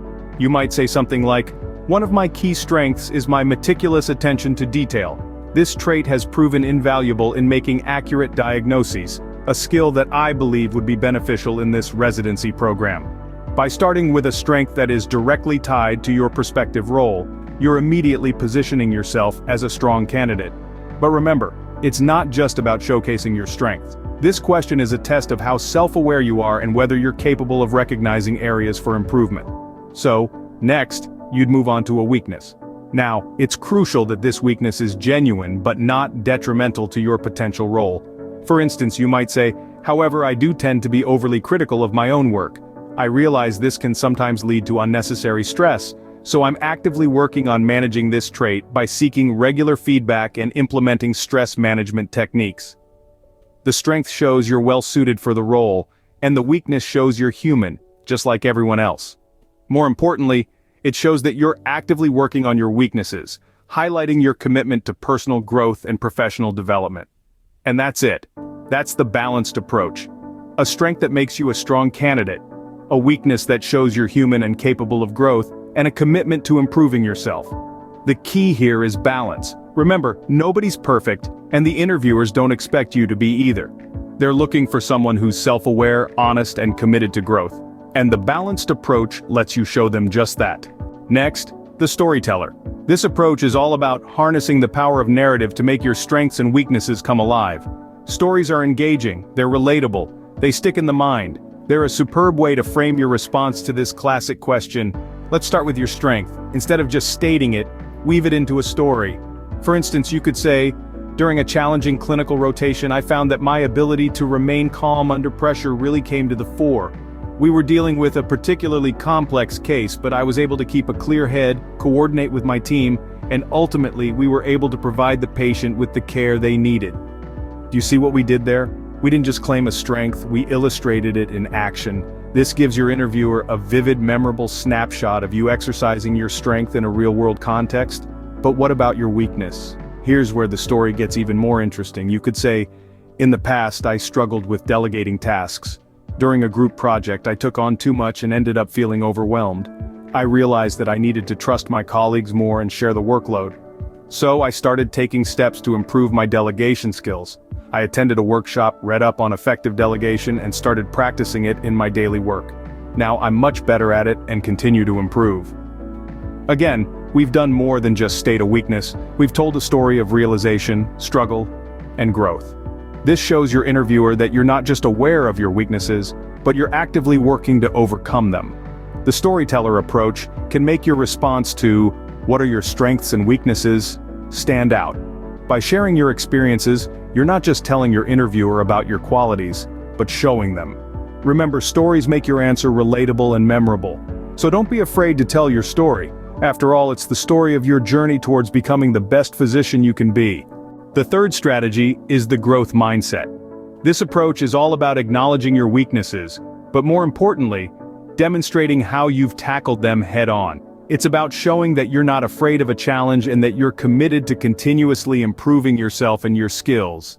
Take a moment to think about a time when you recognized a weakness in yourself. Perhaps it was a technical skill you lacked, or maybe it was a particular area of knowledge that you felt unsure about. The key here is to be honest about that weakness, but not to dwell on it. Instead, focus on the steps you've taken to overcome it. For example, you could say, I realized that I wasn't as proficient in cardiology as I wanted to be. I felt it was a weak spot in my overall medical knowledge. But instead of letting that hold me back, I decided to take action. I enrolled in additional courses, sought advice from mentors, and spent extra hours studying. I didn't just want to improve, I wanted to excel. After you've outlined your weakness and the steps you've taken to improve, it's time to highlight a strength. Ideally, this strength should be one that helped you overcome your weakness. Continuing with our example, you could say, one of my strengths is my determination. I've always been someone who sets high standards for myself and doesn't settle for good enough. It was this determination that drove me to address my weakness head-on, and I believe it's made me a stronger, more well-rounded medical professional. By approaching the question with a growth mindset, you're showing the interviewers that you're not just capable of identifying your weaknesses, you're also capable of taking the initiative to improve. You're showing them that you're resilient, committed, and driven to be the best that you can be. And remember, everyone has weaknesses. What sets you apart is not the absence of weaknesses, but your approach to overcoming them. This shows resilience and a commitment to self-improvement. Scene script. Strategy 4 is the reflective practitioner. This strategy revolves around the idea of using feedback as a tool for growth. It's all about demonstrating your ability to reflect on your actions, accept feedback, and use it as a stepping stone towards improvement. Imagine you're in a surgical rotation, and your mentor points out that your suturing technique needs improvement. Rather than getting defensive, you take this feedback on board and actively work to improve your skill. You might attend additional suturing workshops, practice diligently, and ask for further feedback until you see progress. This is a classic example of a reflective practitioner. Now let's talk about how to use this strategy in your response. Begin by openly sharing a piece of constructive feedback you've received. This could be anything from improving your communication skills to refining a clinical skill. The key is to be honest and show that you're open to learning. Remember, everyone has room for improvement, and acknowledging this shows maturity and self-awareness. Next, explain the steps you've taken to address the feedback. Maybe you read books on effective communication, or perhaps you attended extra workshops. It's important to show that you didn't just accept the feedback, but actively worked to improve. Then, transition to discussing a strength that was recognized by others. Maybe a professor commended your diagnostic skills, or perhaps your peers appreciated your leadership in a group project. The idea is to balance your weakness with a strength that others have validated. The reflective practitioner strategy is powerful because it shows that you're not just self-aware but also proactive in your growth. It demonstrates that you're not afraid of constructive criticism and are, in fact, eager to learn and improve. It shows humility, resilience, and a commitment to becoming a better healthcare professional. This approach demonstrates humility and the ability to grow from external feedback. It illustrates that you're not just a passive recipient of knowledge, but an active participant in your learning journey, always striving to be better than you were yesterday. Finally, the specialty-specific spin. This strategy is all about tailoring your strengths and weaknesses to the unique demands and requirements of the medical specialty you're applying for. By doing so, you not only demonstrate a deep understanding of the field, but also show that you've thought carefully about how your personal attributes align with it. Let's imagine you're applying for a surgical residency. You might say, "One of my strengths is my steady hand, which is crucial for precise surgical procedures. I also have a strong spatial awareness, which aids me in visualizing anatomical structures during surgery." These are specific skills that directly relate to the surgical field and demonstrate your suitability for the role. In terms of weaknesses, it's important to choose something that isn't a critical skill in your chosen specialty, but is still honest and genuine. In our surgical example, you might say, "I find dealing with administrative tasks challenging. However, I understand their importance and am actively working on improving my skills in this area by taking a course on healthcare administration." Here, you're acknowledging a weakness that isn't directly related to performing surgery, but is still a part of a surgeon's responsibilities. More importantly, you're showing initiative and a willingness to improve in areas you're not naturally comfortable with. Of course, the specific strengths and weaknesses you choose will depend on the specialty you're applying for.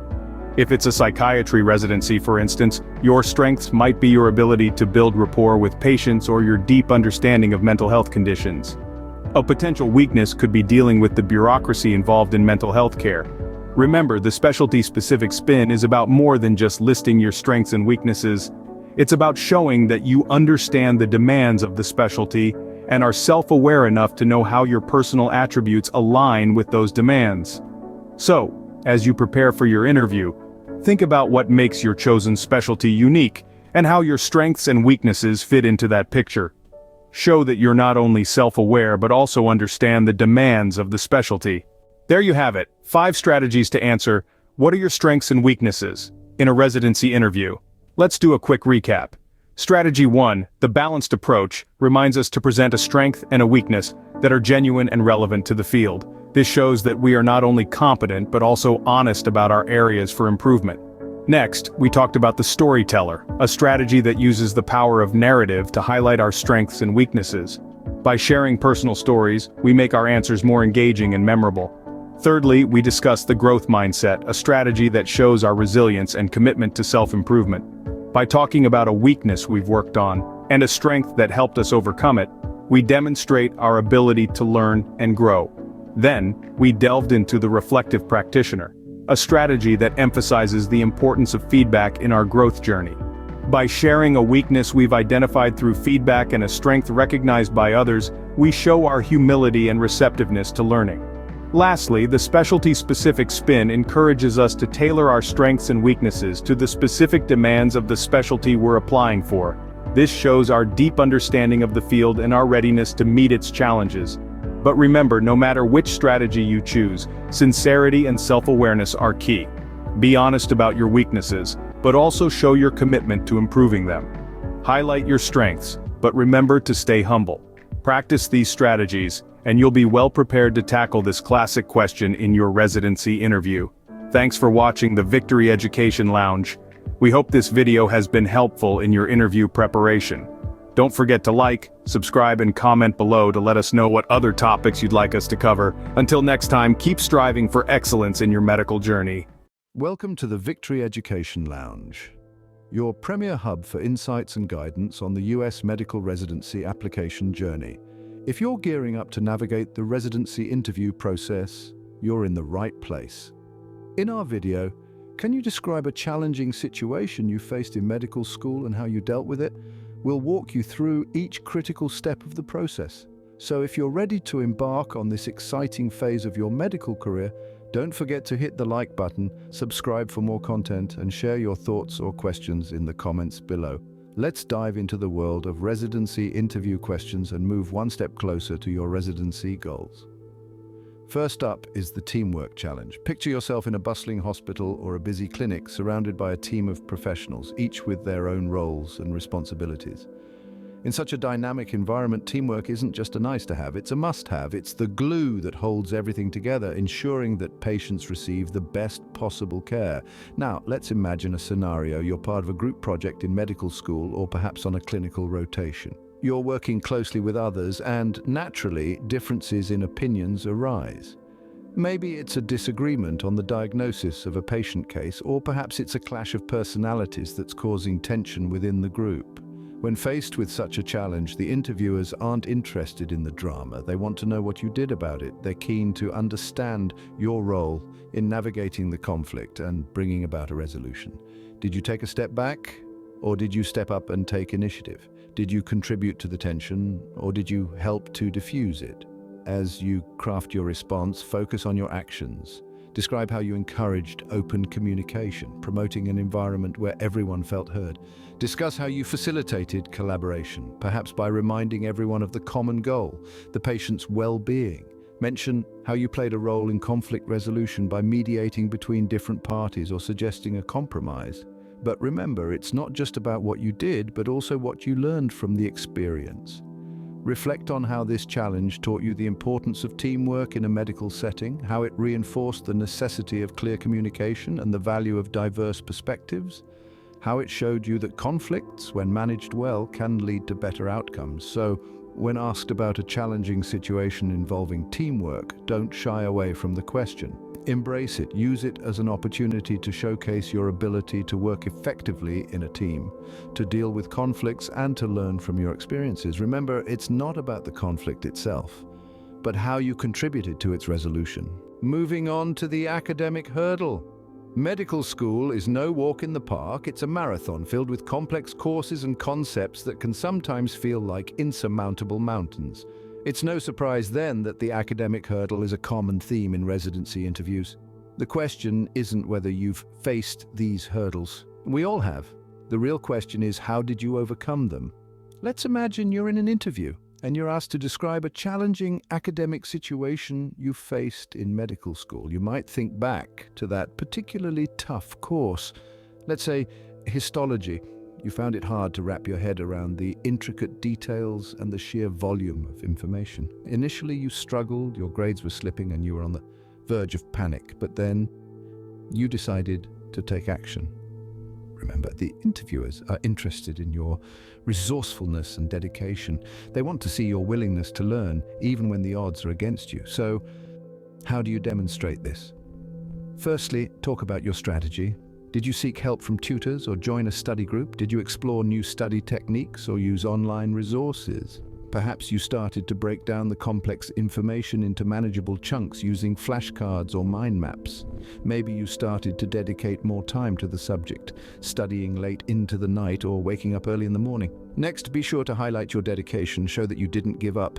Instead, you dug your heels in, committed to understanding the subject, and worked tirelessly until you did.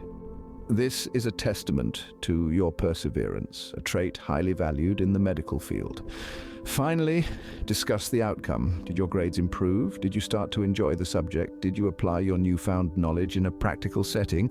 Even if the result wasn't perfect, it's important to show that you learned from the experience and grew as a student and a future doctor.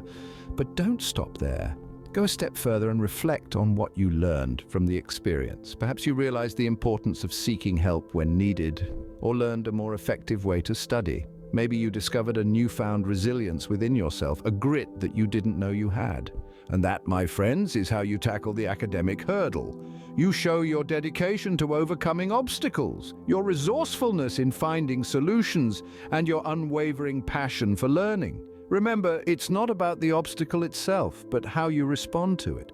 Show your dedication to overcoming obstacles and your passion for learning. Next, let's discuss the personal obstacle. This approach focuses on your ability to navigate personal issues while maintaining your academic responsibilities, a testament to your resilience and time management skills. It's crucial to remember that life doesn't pause when you're in medical school. You may have to juggle personal situations such as health concerns, family emergencies, or other unforeseen circumstances. The key here is to demonstrate how you've managed to keep your academic life on track despite these obstacles. Now, when you're confronted with the question, can you describe a challenging situation you faced in medical school and how you dealt with it, you might choose to discuss a personal issue. However, it's essential to approach this topic with sensitivity and discretion. Keep in mind that your goal is not to evoke sympathy, but to showcase your resilience, your problem-solving skills, and your ability to balance personal challenges with your academic responsibilities. For instance, let's imagine you had a health issue that required regular treatments during your second year of medical school. The situation could have easily derailed your studies, but instead you took proactive steps to manage both your health and your academic responsibilities. You communicated with your professors, negotiated deadlines when necessary, and maybe even utilized disability services at your school. You developed a rigorous yet flexible study schedule that accommodated your treatments and ensured you stayed on top of your coursework. In this example, you're demonstrating several key qualities. First, you're showing your resilience. Despite facing a major personal obstacle, you didn't let it prevent you from pursuing your medical career. Second, you're showing your problem-solving skills. You took proactive steps to manage the situation instead of letting it control you. And third, you're showing your time management skills. You managed to balance your personal needs with your academic responsibilities, a skill that is crucial in any medical profession. Remember, the personal obstacle isn't about the obstacle itself, it's about how you respond to it. It's about your resilience in the face of adversity, your ability to problem solve, and your capacity to balance personal challenges with your academic responsibilities. So, when you're asked to describe a challenging situation you faced in medical school, consider discussing a personal obstacle. It's an opportunity to show your resilience, your problem-solving skills, and your ability to keep your academic life on track, even when life throws you a curveball. In conclusion, when discussing the personal obstacle, keep the focus on your response rather than the obstacle itself.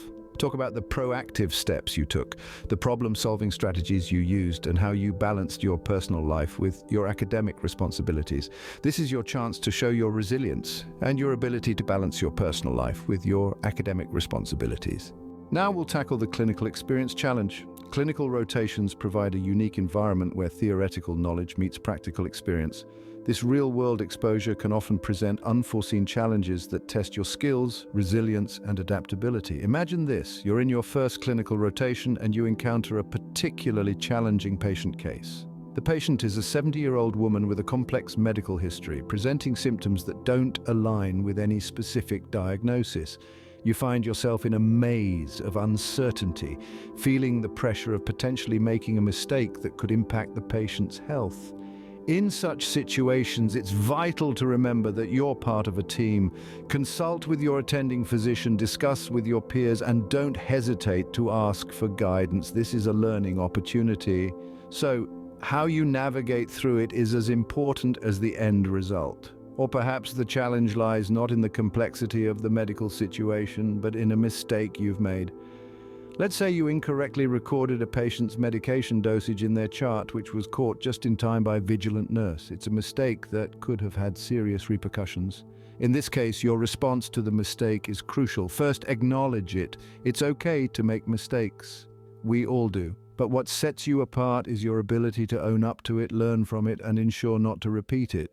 Inform your attending physician immediately, correct the mistake, and take it as a lesson to double-check your work in the future. These clinical challenges can be nerve-wracking. testing your ability to maintain composure and professionalism under pressure. However, remember that each challenge is a stepping stone, shaping you into a better healthcare professional. So, when addressing the clinical experience challenge in your residency interview, discuss the situation honestly. Reflect on your actions, the steps you took to resolve the issue, and most importantly, what you learned from it.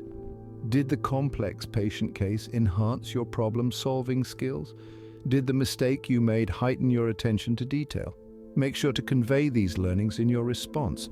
Show your interviewers how these challenges have contributed to your growth. This will demonstrate your ability to turn adversities into opportunities for learning and improvement, a trait highly valued in the medical profession. Your ability to learn from these experiences and maintain professionalism is key. Remember, the goal isn't to portray yourself as flawless. Instead, it's to exhibit your capacity for growth, resilience, and the continuous pursuit of knowledge. That's what makes you a promising candidate for residency. Finally, let's consider the ethical dilemma. Ethical challenges can be some of the most complex and nuanced situations you face during your medical journey.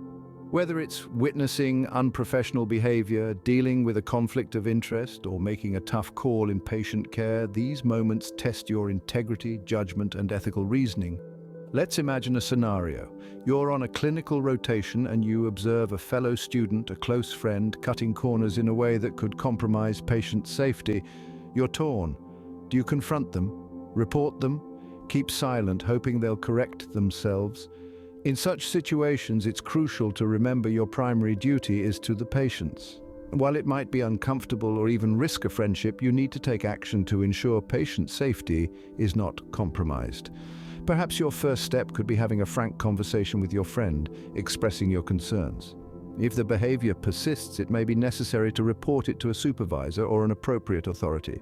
Now, the key here is not just what you did, but why you did it and how you felt about it. Illustrate the internal conflict you felt, the questions you grappled with. This demonstrates your ethical reasoning. Express your understanding that, as a medical professional, your primary responsibility is to the well-being of your patients, even when it's personally difficult. In your answer, also highlight how you handled the situation responsibly. Did you gather all the facts before making a decision? Did you consider the potential consequences? Did you seek advice or guidance? These details show your responsible decision-making process. Remember, the goal here is not to paint yourself as a hero, but as a reflective, responsible individual who can navigate complex ethical landscapes. Don't shy away from expressing the difficulty of the situation, the doubts you may have had, or the lessons you learned. These all contribute to your growth as a medical professional. And finally, reflect on the impact this experience had on you. How did it influence your understanding of medical ethics? Did it reinforce your commitment to patient safety? Did it change how you interact with your peers? This shows that you don't just experience challenges, but learn and grow from them. So to sum up, describe the ethical dilemma, explain how you navigated it, express your ethical reasoning, detail your responsible actions, and reflect on the impact it had on you. This approach provides a comprehensive, thoughtful response that demonstrates your integrity, ethical maturity, and commitment to patient care. Remember, the goal is not to present a perfect picture, but a real one. Your interviewers are not expecting you to be flawless. They're looking for individuals who are capable of introspection, learning, and growth.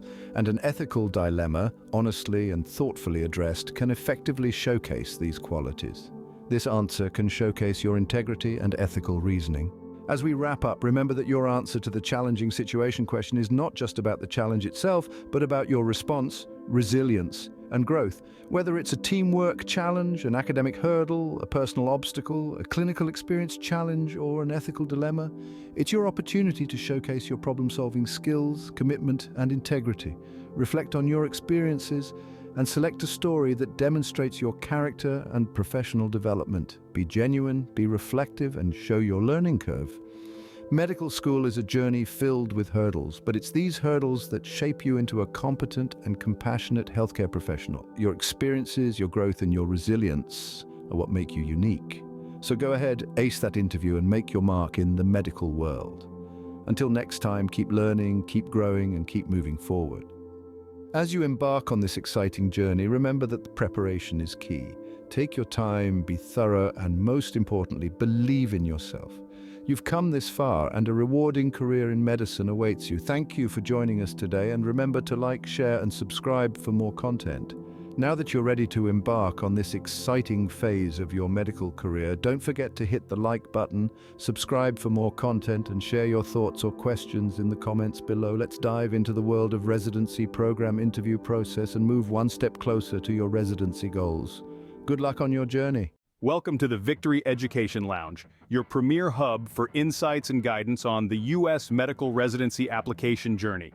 If you're gearing up to navigate the ERA's, Electronic Residency Application Service system, you're in the right place. In our video navigating the residency interview process, we'll walk you through each critical step of the process. So if you're ready to embark on this exciting phase of your medical career, don't forget to hit the like button, subscribe for more content, and share your thoughts or questions in the comments below. Let's dive into the world of residency application interview preparation and move one step closer to your residency goals. First, let's break down why interviewers ask this question. It's a common misconception that this question is simply about identifying your level of stress tolerance.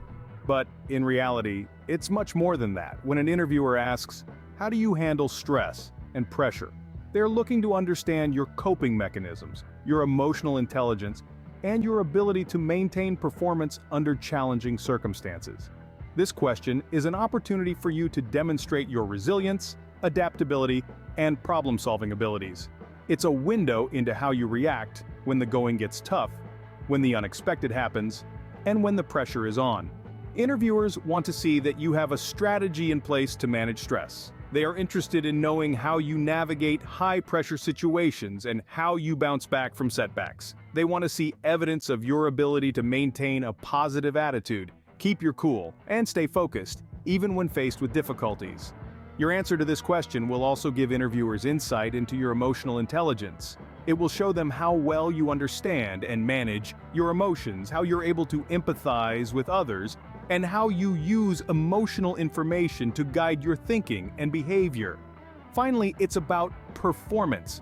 At the end of the day, residency programs are high-stress environments. There will be long hours, high stakes, and demanding situations. Interviewers want to know that you can not only survive these conditions, but also thrive and deliver high-quality care to patients. So when you're answering this question, it's important to provide concrete examples. Tell them about a time when you faced a stressful situation and how you handled it.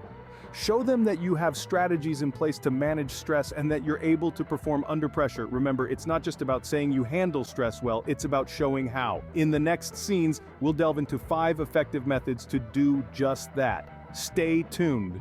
Method 1. Reflect on a stressful situation. Now, we all know that stress is an inevitable part of life, and even more so in the field of medicine.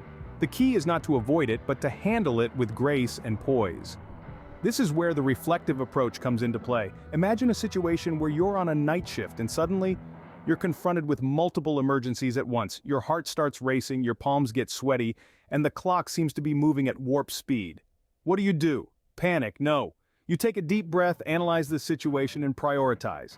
This is the essence of the reflective approach. It's about stepping back from the chaos, taking a moment to understand the problem at hand, and then methodically charting out a course of action. It's about identifying what needs immediate attention, what can wait, and what resources you have at your disposal. But it's not just about the analysis, it's also about emotional control. It's about maintaining a calm and collected demeanor even when the pressure is on. It's about demonstrating that, despite the stress, you can keep your cool and make rational decisions. Remember, the goal here is not to eliminate stress, but to manage it. And the reflective approach allows you to do just that. It helps you navigate through the storm with a clear head and a focused mind. And then, once the situation is under control, it's about reflection. It's about looking back at the situation, understanding what went well, what didn't, and how you can improve for the next time. Because the truth is, there will always be a next time.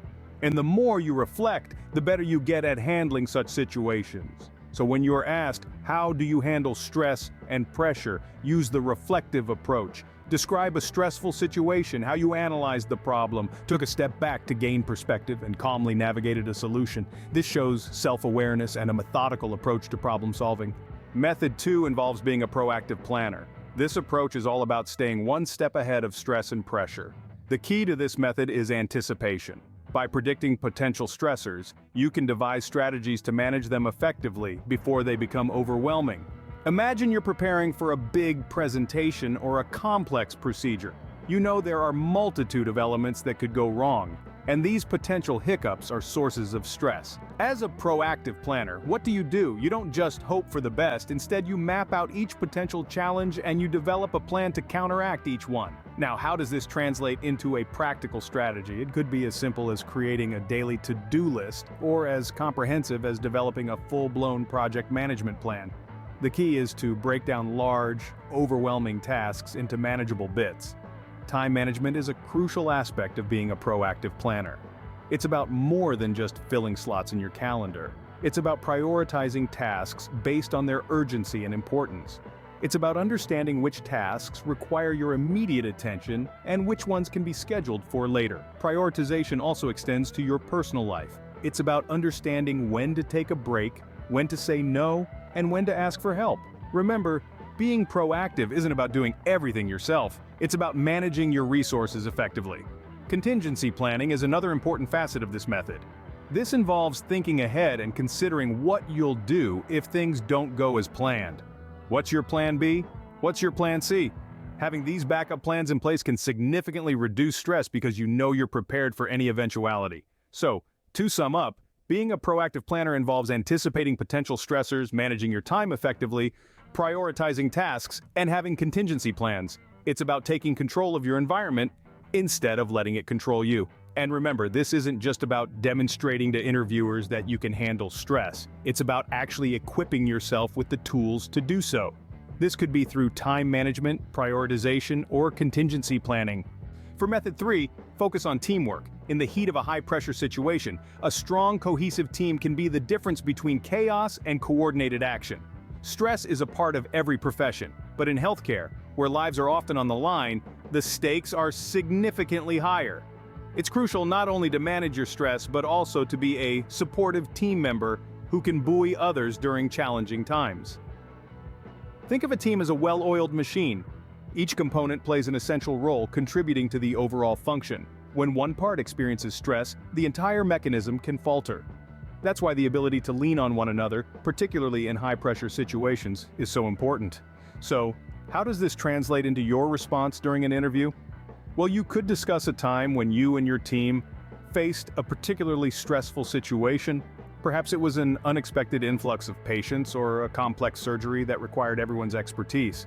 By detailing how you worked together, shared responsibilities, and supported each other, you'll paint a vivid picture of your adaptability and teamwork skills.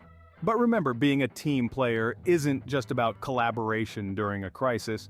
It's also about how you contribute to a positive team dynamic on a day-to-day basis. Do you foster open communication? Do you respect and value the contributions of others? Do you step up when needed and step back when it's someone else's time to shine? These are the qualities that make you a great team player. In essence, being a team player is about recognizing that you're part of a larger whole and understanding that your actions can significantly impact your colleagues. It's about standing together, facing challenges head-on, and coming out stronger on the other side. So, when asked how you handle stress and pressure, don't shy away from discussing your team player mentality. It's an invaluable trait, one that residency programs are keen to see in their applicants. This shows your ability to lean on others and contribute to a team under stress. Method 4 is about personal balance. Now, this might sound a little offbeat, considering we're discussing handling stress and pressure in professional settings. But remember, you are not just a professional. You are a human being with a life outside of work, and maintaining a healthy work-life balance is critical for your overall well-being and performance. You see, when we're caught up in a high-pressure career like medicine, it's easy to forget the importance of downtime. We might overlook the rejuvenating power of a good night's sleep, the joy of a hobby, or the serenity that comes from mindfulness practices such as meditation or yoga.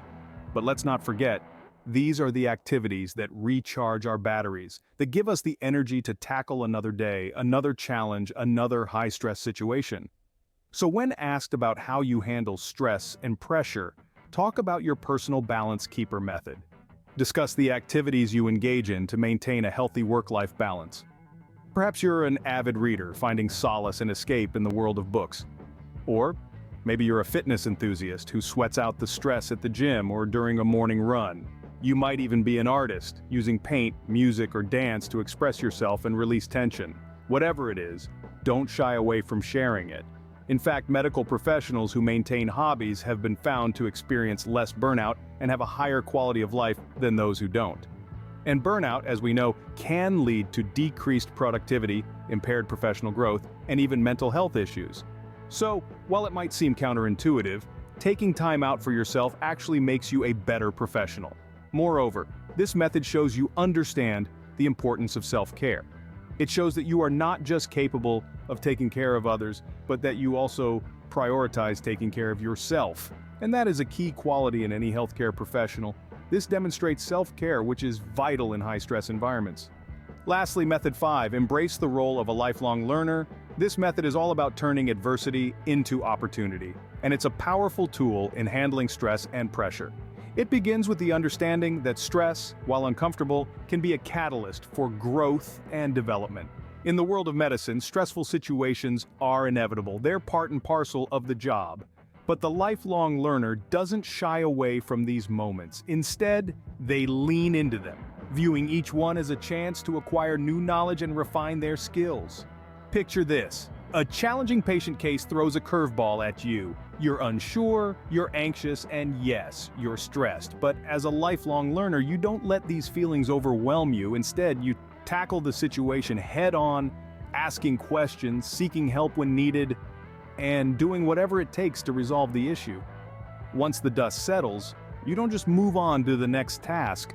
You take a moment to reflect. You ask yourself, what did I learn from this experience? How can I apply this knowledge in the future? How can I improve?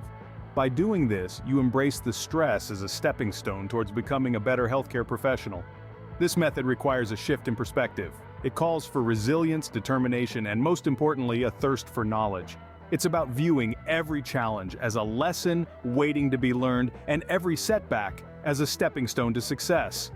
In the heat of the moment, the lifelong learner method might seem daunting. It's not always easy to see the silver lining amidst the storm. But remember, each stressful situation you overcome equips you with the experience necessary to handle future pressures with more confidence and skill.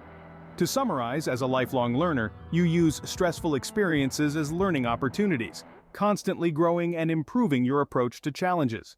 It's a mindset that fosters resilience, promotes personal growth, and ultimately empowers you to handle stress and pressure with grace and professionalism. And there you have it, 5 effective ways to answer the question, how do you handle stress and pressure? We've journeyed through a deep dive into the question, breaking it down and understanding the crux of what interviewers are looking for. They're not just curious about your ability to handle stress. They're interested in your resilience, emotional intelligence, and your capacity to maintain performance under pressure. We've explored the reflective approach, where you demonstrated your self-awareness and problem-solving skills by reflecting on a stressful situation. You've seen how taking a step back, analyzing the problem, and calmly navigating a solution can speak volumes about your ability to handle stress. Next, we delved into the proactive planner method. This is where you showcase your foresight, your ability to anticipate potential stressors, and your knack for addressing them before they escalate. Time management, prioritization, and contingency planning are your best friends here. Then, we talked about the team player approach. This is about leaning on others and contributing to a team under stress. It's about collaboration, shared responsibility, and the strength of unity when the pressure is on. We also discussed the personal balance keeper method. This is all about self-care, maintaining a healthy work-life balance, and engaging in activities that keep you grounded. It's about showing that you value your well-being and understand the importance of maintaining a balanced lifestyle in high-stress environments. Finally, we touched on the lifelong learner approach. This is where you demonstrate your ability to use stressful experiences as learning opportunities. It's about showing your commitment to constant growth, improvement, and your adaptive approach to challenges. These 5 methods aren't just strategies to answer a single interview question. They're a blueprint for a successful and balanced professional life, especially in high-pressure fields like medicine. So take these ideas, incorporate them into your responses, and, most importantly, live them out in your everyday life. Remember, the goal isn't to eliminate stress, but to manage it effectively. It's about turning pressure into productivity, stress into strength, and challenges into opportunities for growth. If you found this video helpful, please give it a thumbs up and subscribe to our channel. Your support helps us continue to create content that helps people like you succeed. And don't be shy, drop a comment below with your thoughts, or share your own tips for handling stress and pressure. Stay tuned for more content to help you ace your residency interviews. This is the Victory Education Lounge, where your success is our priority. See you next time. Welcome to the Victory Education Lounge. Today, we're diving deep into one of the most crucial residency interview questions. You might have encountered this question before, or perhaps you're hearing it for the first time. What do you think are the most important qualities in a doctor in this specialty? It sounds simple enough, right? But there's more to it than meets the eye. So, if you're ready to embark on this exciting phase of your medical career, don't forget to hit the like button, subscribe for more content, and share your thoughts or questions in the comments below. Let's dive into the world of residency program interview and move one step closer to your residency goals.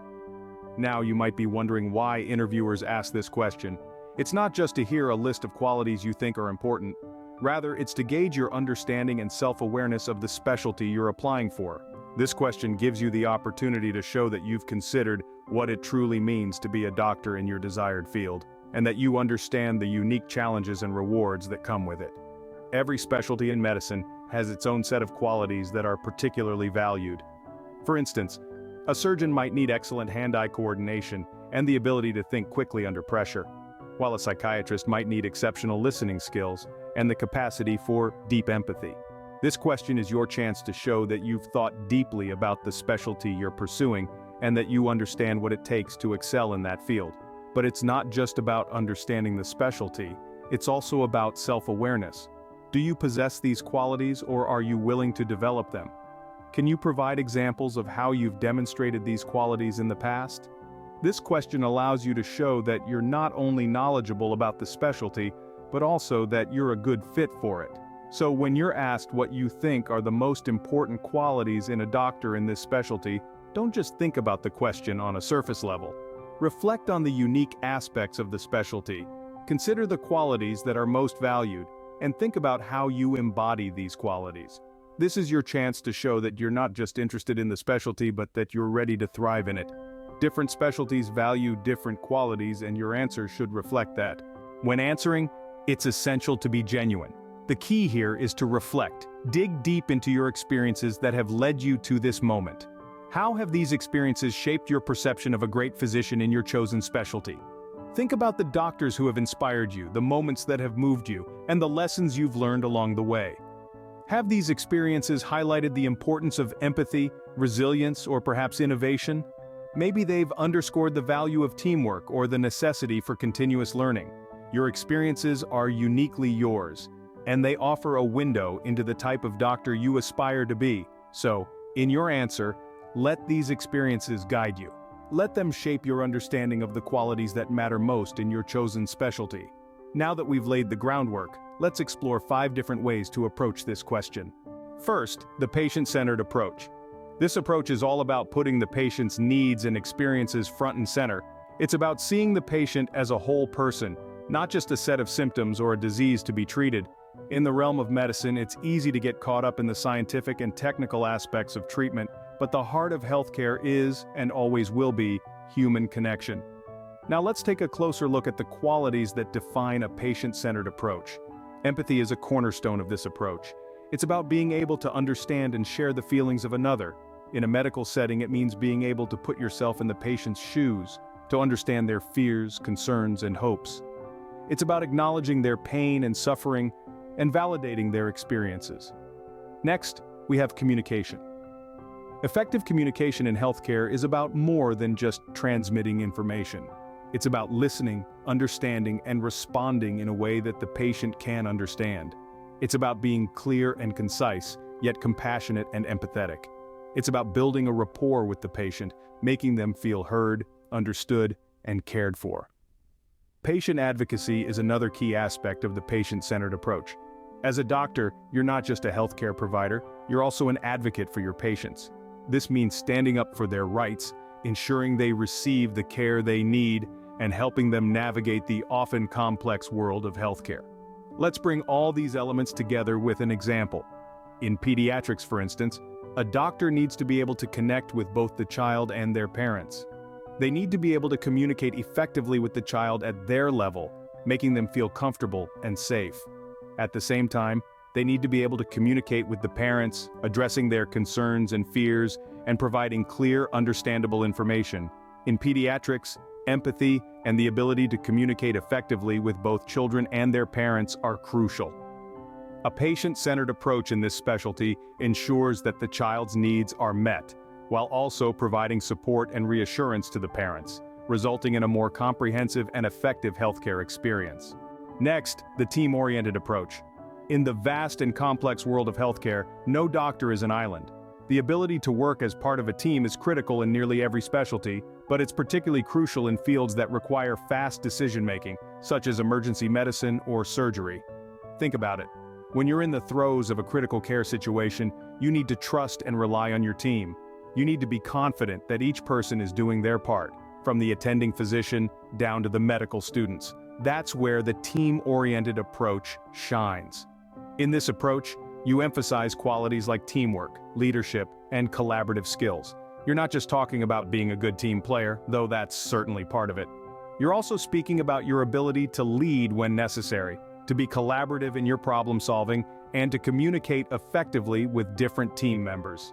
Let's look at an example. You could say, in my experience, the best doctors in emergency medicine are those who excel at working as part of a team. They have the ability to take charge when necessary, but also know when to step back and let others lead. They are skilled communicators, able to quickly and effectively convey information to their team. And perhaps most importantly, they understand that every member of the team, regardless of their role, is crucial to delivering the best patient care. By using this team-oriented approach, you're showing that you understand the importance of collaboration in medicine. You're demonstrating that you can be a leader when needed, but also a team player. And you're proving that you value each member of the team and the role they play in patient care. And remember, it's not just about saying the right things, it's about truly believing in the power of teamwork and collaboration, and being able to demonstrate that belief through your actions. In emergency medicine, being a team player and having strong leadership abilities are vital for managing acute cases effectively. The third way is the skill-focused approach. This approach is all about emphasizing the technical abilities and adaptive skills necessary to excel in your chosen field. It's a fantastic way to underscore your commitment to the craft of medicine and your dedication to honing your skills to provide the best patient care. So let's delve into what this looks like. Suppose you're interested in a specialty that requires a high degree of technical acumen like surgery or interventional radiology. In this case, you might want to highlight your manual dexterity, precision, and the hours you've spent perfecting your techniques. Show them that you understand the importance of these skills, and you're committed to continually refining them. But remember, technical skills alone aren't enough. Medicine is a rapidly evolving field, and doctors need to be lifelong learners. So, talk about your commitment to continuous education and staying abreast of the latest advancements in your specialty. This demonstrates your dedication to providing the highest level of care by staying informed about the most recent research and treatment methods. Another crucial aspect of the skill-focused approach is adaptability. In the fast-paced world of medicine, doctors need to be able to adapt to changing circumstances quickly. Whether it's a sudden change in a patient's condition, a new healthcare policy, or an unexpected global pandemic, adaptability is a key quality for any doctor. So make sure to discuss your ability to adjust to new situations and challenges while maintaining high-quality patient care. Now let's tie this all together with an example. If you're applying for a surgical residency, your answer might look something like this. In the field of surgery, having strong technical skills is absolutely essential. I've dedicated countless hours to perfecting my surgical techniques, and I'm committed to continuing to refine these skills throughout my career. Additionally, I strive to stay updated on the latest surgical advancements and am always ready to adapt to changing circumstances to ensure the best outcomes for my patients. In surgery, manual dexterity and a commitment to continuous learning are key qualities. Remember, the skill-focused approach is about showcasing your technical skills, your dedication to continuous learning, and your adaptability in the face of change. Then there's focusing on resilience and perseverance. When we talk about these qualities, we're not just talking about the ability to keep going when things get tough. It's about more than that. It's about maintaining a positive attitude, about being able to adapt and learn from challenges, and about having the grit to keep moving forward, even when the path ahead isn't clear. In the world of medicine, resilience and perseverance are paramount. But let's be clear, every specialty has its pressures and challenges. However, some specialties may demand a higher level of these qualities due to the nature of their work. High-pressure specialties often involve dealing with critical situations, life-or-death decisions, and the emotional weight of delivering difficult news. For example, consider a specialty like oncology. Oncologists often work with patients facing serious, sometimes life-threatening diagnoses. They must deliver difficult news, support patients through challenging treatments, and sometimes they must navigate the path of palliative care. This takes a level of emotional resilience that goes beyond the norm. In such a specialty, it's not just about being able to withstand pressure. It's about being able to stay hopeful and determined, even when the situation is challenging. It's about being able to inspire hope in your patients, even when things seem bleak. But resilience and perseverance aren't just about dealing with difficult situations. They're also about the ongoing commitment to learning and improving. Medicine is a field that is constantly evolving, with new research, treatments, and technologies emerging all the time. The best doctors are those who are committed to staying at the forefront of their field, constantly learning and always striving to provide the best care possible. So, if you're asked about the most important qualities in your specialty, don't forget about resilience and perseverance. They're not just buzzwords, they're critical qualities that every doctor needs to have. In oncology, resilience and the ability to stay hopeful and determined even in challenging situations are essential. Lastly, the innovator's mindset.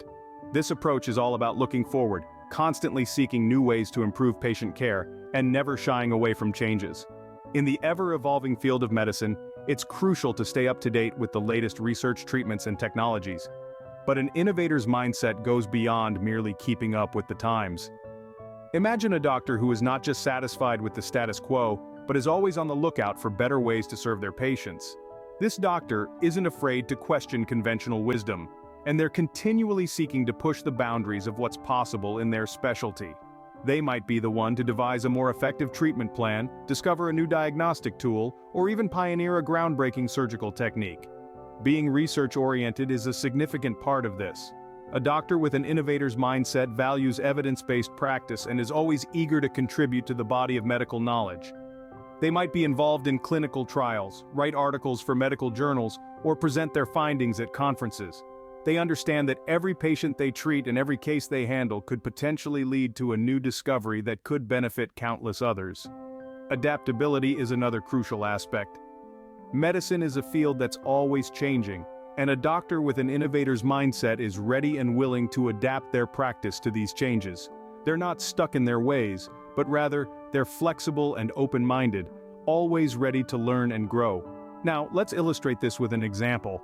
In the field of academic medicine, being research-oriented and open to innovation is of utmost importance. Academic physicians are at the forefront of medical research, often working in universities or teaching hospitals. They're responsible for training the next generation of doctors, so they need to be well-versed in the latest developments in their field. They also have the opportunity to conduct their own research, contributing to new breakthroughs in medicine.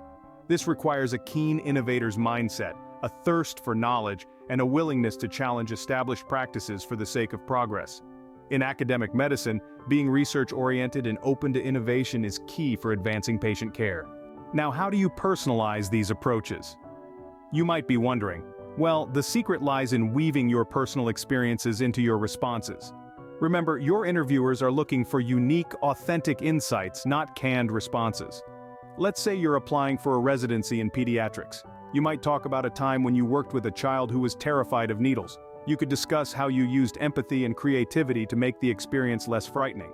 Or perhaps you're drawn to emergency medicine because of your experience as a first responder, where you learned the importance of teamwork and leadership in crisis situations. The key here is to select experiences that truly shaped your understanding of the role and the specialty.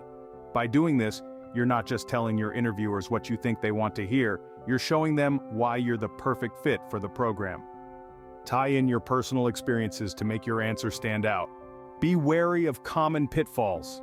As we navigate the landscape of residency interviews, it's essential to steer clear of common mistakes. One misstep often made is being too vague. Remember, your answer should be specific and demonstrate a deep understanding of the qualities vital to your chosen specialty. Another common error is not aligning your answer with the specialty. If you're interviewing for a role in pediatrics but your answer leans more towards the qualities of a general surgeon, your interviewer might question your suitability and commitment to the specialty. It might be tempting to give a one-size-fits-all answer, but resist this urge. Your response should reflect the unique aspects of the specialty you're interviewing for. For instance, discussing the importance of empathy and communication in a surgical role might not hit the mark as much as emphasizing manual dexterity and continuous learning. Tailor your response to reflect the unique aspects of the specialty you're interviewing for. Remember, there's no one-size-fits-all answer. What makes a great doctor in one specialty might not be the same for another. The key to answering this question effectively is to reflect deeply on what the specialty truly means to you. Consider your experiences, the lessons you've learned, and the qualities you've admired in mentors within this field. But most importantly, let your passion shine through. Your genuine enthusiasm and commitment to the specialty can set you apart from the crowd. It's not just about the technical skills or the knowledge, it's also about the heart and the drive behind it. So, as you prepare for your residency interviews, take some time to introspect and connect with your why. Thank you for joining us at Victory Education Lounge. We hope this session has been helpful. Stay tuned for more tips on acing your residency interviews. As you embark on this exciting journey, remember that preparation is key. Take your time, be thorough, and most importantly, believe in yourself. You've come this far, and a rewarding career in medicine awaits you. Thank you for joining, and remember to like, share, and subscribe for more content. Now that you're ready to embark on this exciting phase of your medical career, don't forget to hit the like button, subscribe for more content, and share your thoughts or questions in the comments below. Let's dive into the world of eras and move one step closer to your residency goals. Good luck on your journey. Hello, medical residency applicants. Ever wondered how to ace the infamous mistake question in a medical residency interview? Well, you're in the right place. Welcome to Victory Education Lounge, where we break down complex interview questions and provide you with the best strategies for success. If you're ready to embark on this exciting phase of your medical career, don't forget to hit the like button, subscribe for more content, and share your thoughts or questions in the comments below. Today we're tackling a question that has stumped many. Can you describe a time you made a mistake and how you handled it? It's a question that can make even the most confident interviewee squirm, but fear not.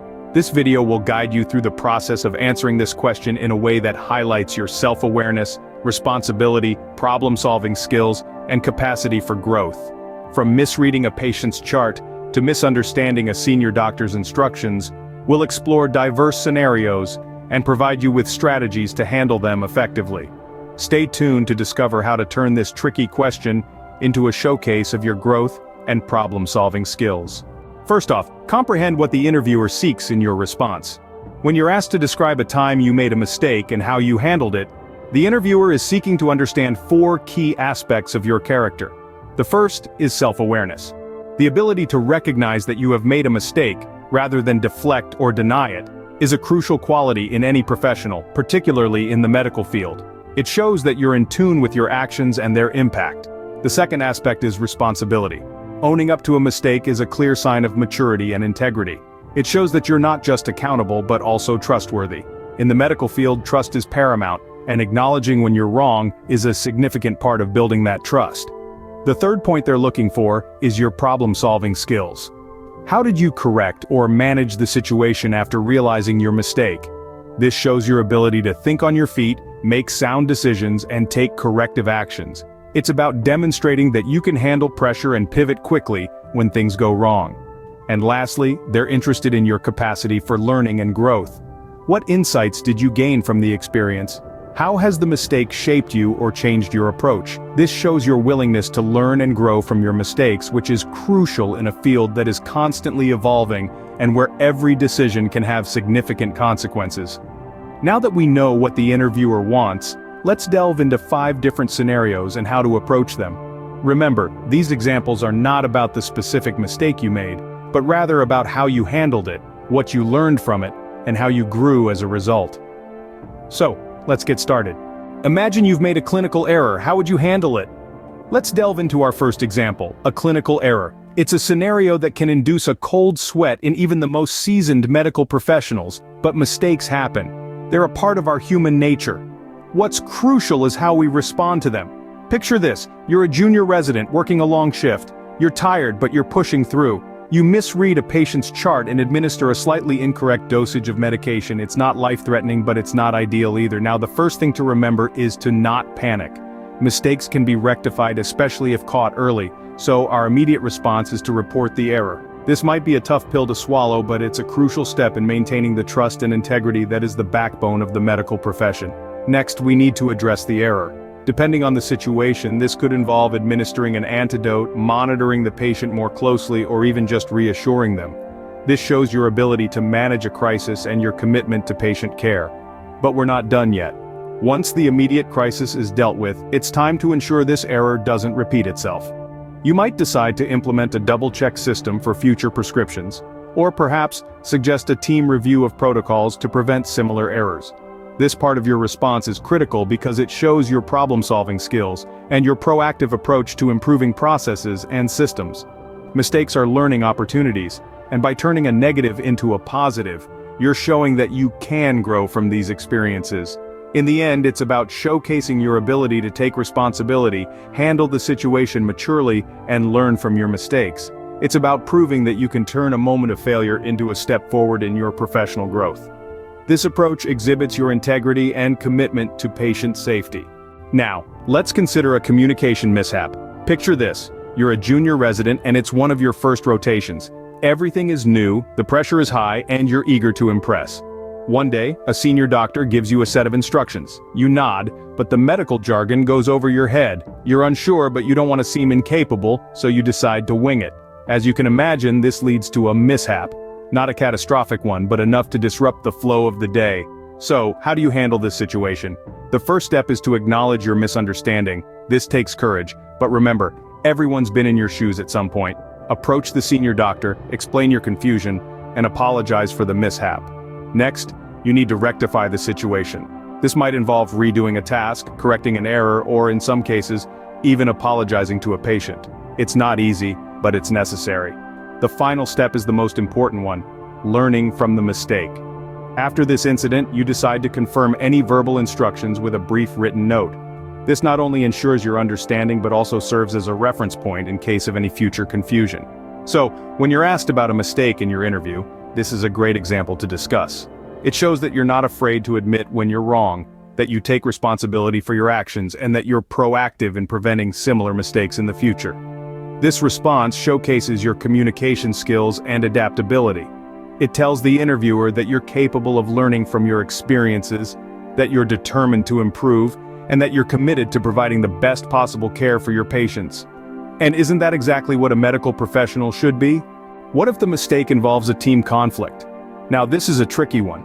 Team conflicts are inevitable, but how you handle them can set you apart.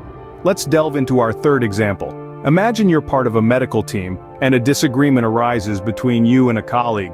Maybe it's about a treatment plan, or perhaps it's a clash of working styles. Regardless of the cause, the friction is affecting the team dynamics and potentially patient care. So, what do? You could ignore the tension, let it fester, and hope it goes away. But that's not the most productive approach, is it? Instead, you choose to tackle it head-on. First, you initiate a conversation with your colleague. This step might seem daunting, especially if emotions are running high, but it's crucial. It's not about pointing fingers or assigning blame. It's about understanding each other's perspectives and finding a way to work together effectively. During the conversation, you really listen to what your colleague has to say. You express your own concerns respectfully and honestly. You're not just seeking to be understood, you're striving to understand. This approach shows emotional intelligence and a willingness to cooperate. Next, you find common ground. Maybe you both share a deep commitment to patient care. Or perhaps you both value efficiency. Whatever it is, you use this shared value as a starting point to resolve your disagreement. Finally, you work together to find a solution. Maybe you agree to have regular check-ins to ensure you're on the same page. Or perhaps you agree to a compromise that respects both of your viewpoints. The result? The team conflict is resolved, and the team is stronger for it. You've demonstrated your ability to navigate conflicts maturely, and your commitment to teamwork is clear. So when asked about a mistake you've made, don't shy away from discussing a team conflict. Show how you turned a challenging situation into an opportunity for growth and improved collaboration. This narrative demonstrates your teamwork and conflict resolution skills. Next, we tackle a time management issue. This is a common stumbling block for many of us, especially in the fast-paced medical field where juggling multiple tasks is the norm. Let's say, for instance, you once missed a deadline for a research project. It's crucial to note that the mistake here isn't the missed deadline itself, but rather, the failure to manage your time effectively that led to it. Start by acknowledging the error. You could say, "There was a time when I underestimated the scope of a research project I was leading, and I missed the submission deadline." This shows self-awareness and the ability to critically assess your own performance. Then, delve into how you took responsibility. You might say, "I immediately communicated with my supervisor and the team, explaining the situation and asking for an extension." This shows that you're proactive and not afraid to take ownership of your mistakes. Next, discuss the problem-solving steps you took. Here you could share, "I reassessed my schedule and realized I had overcommitted myself.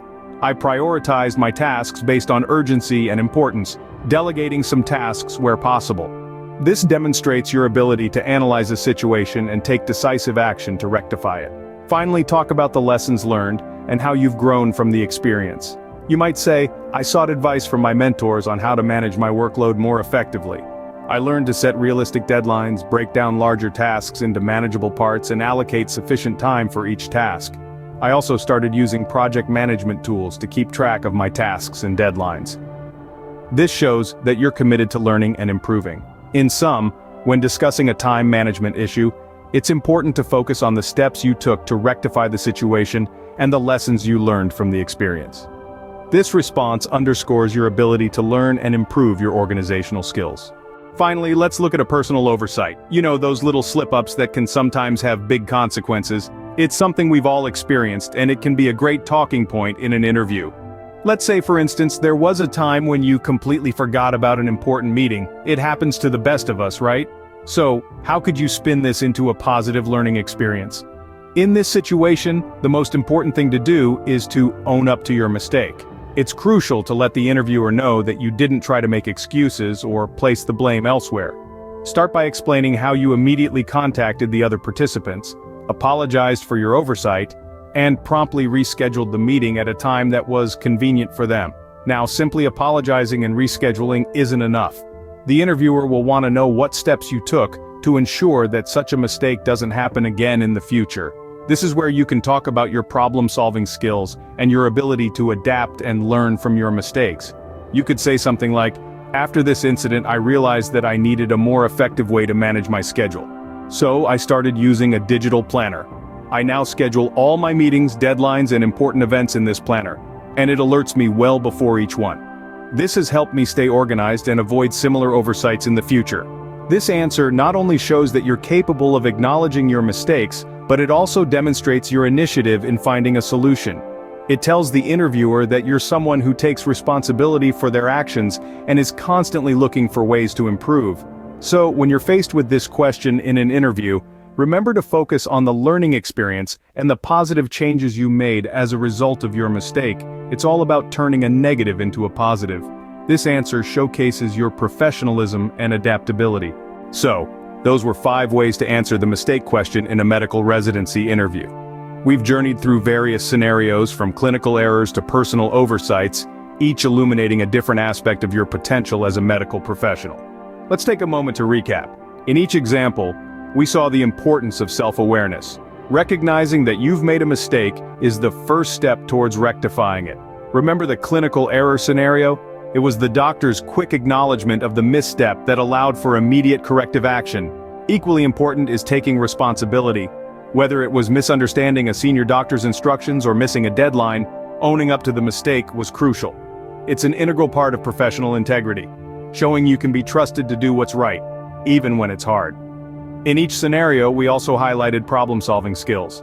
From implementing a double-check system to prevent medication errors, to initiating conversations to resolve team conflicts, your ability to navigate through challenges is a testament to your resilience and adaptability.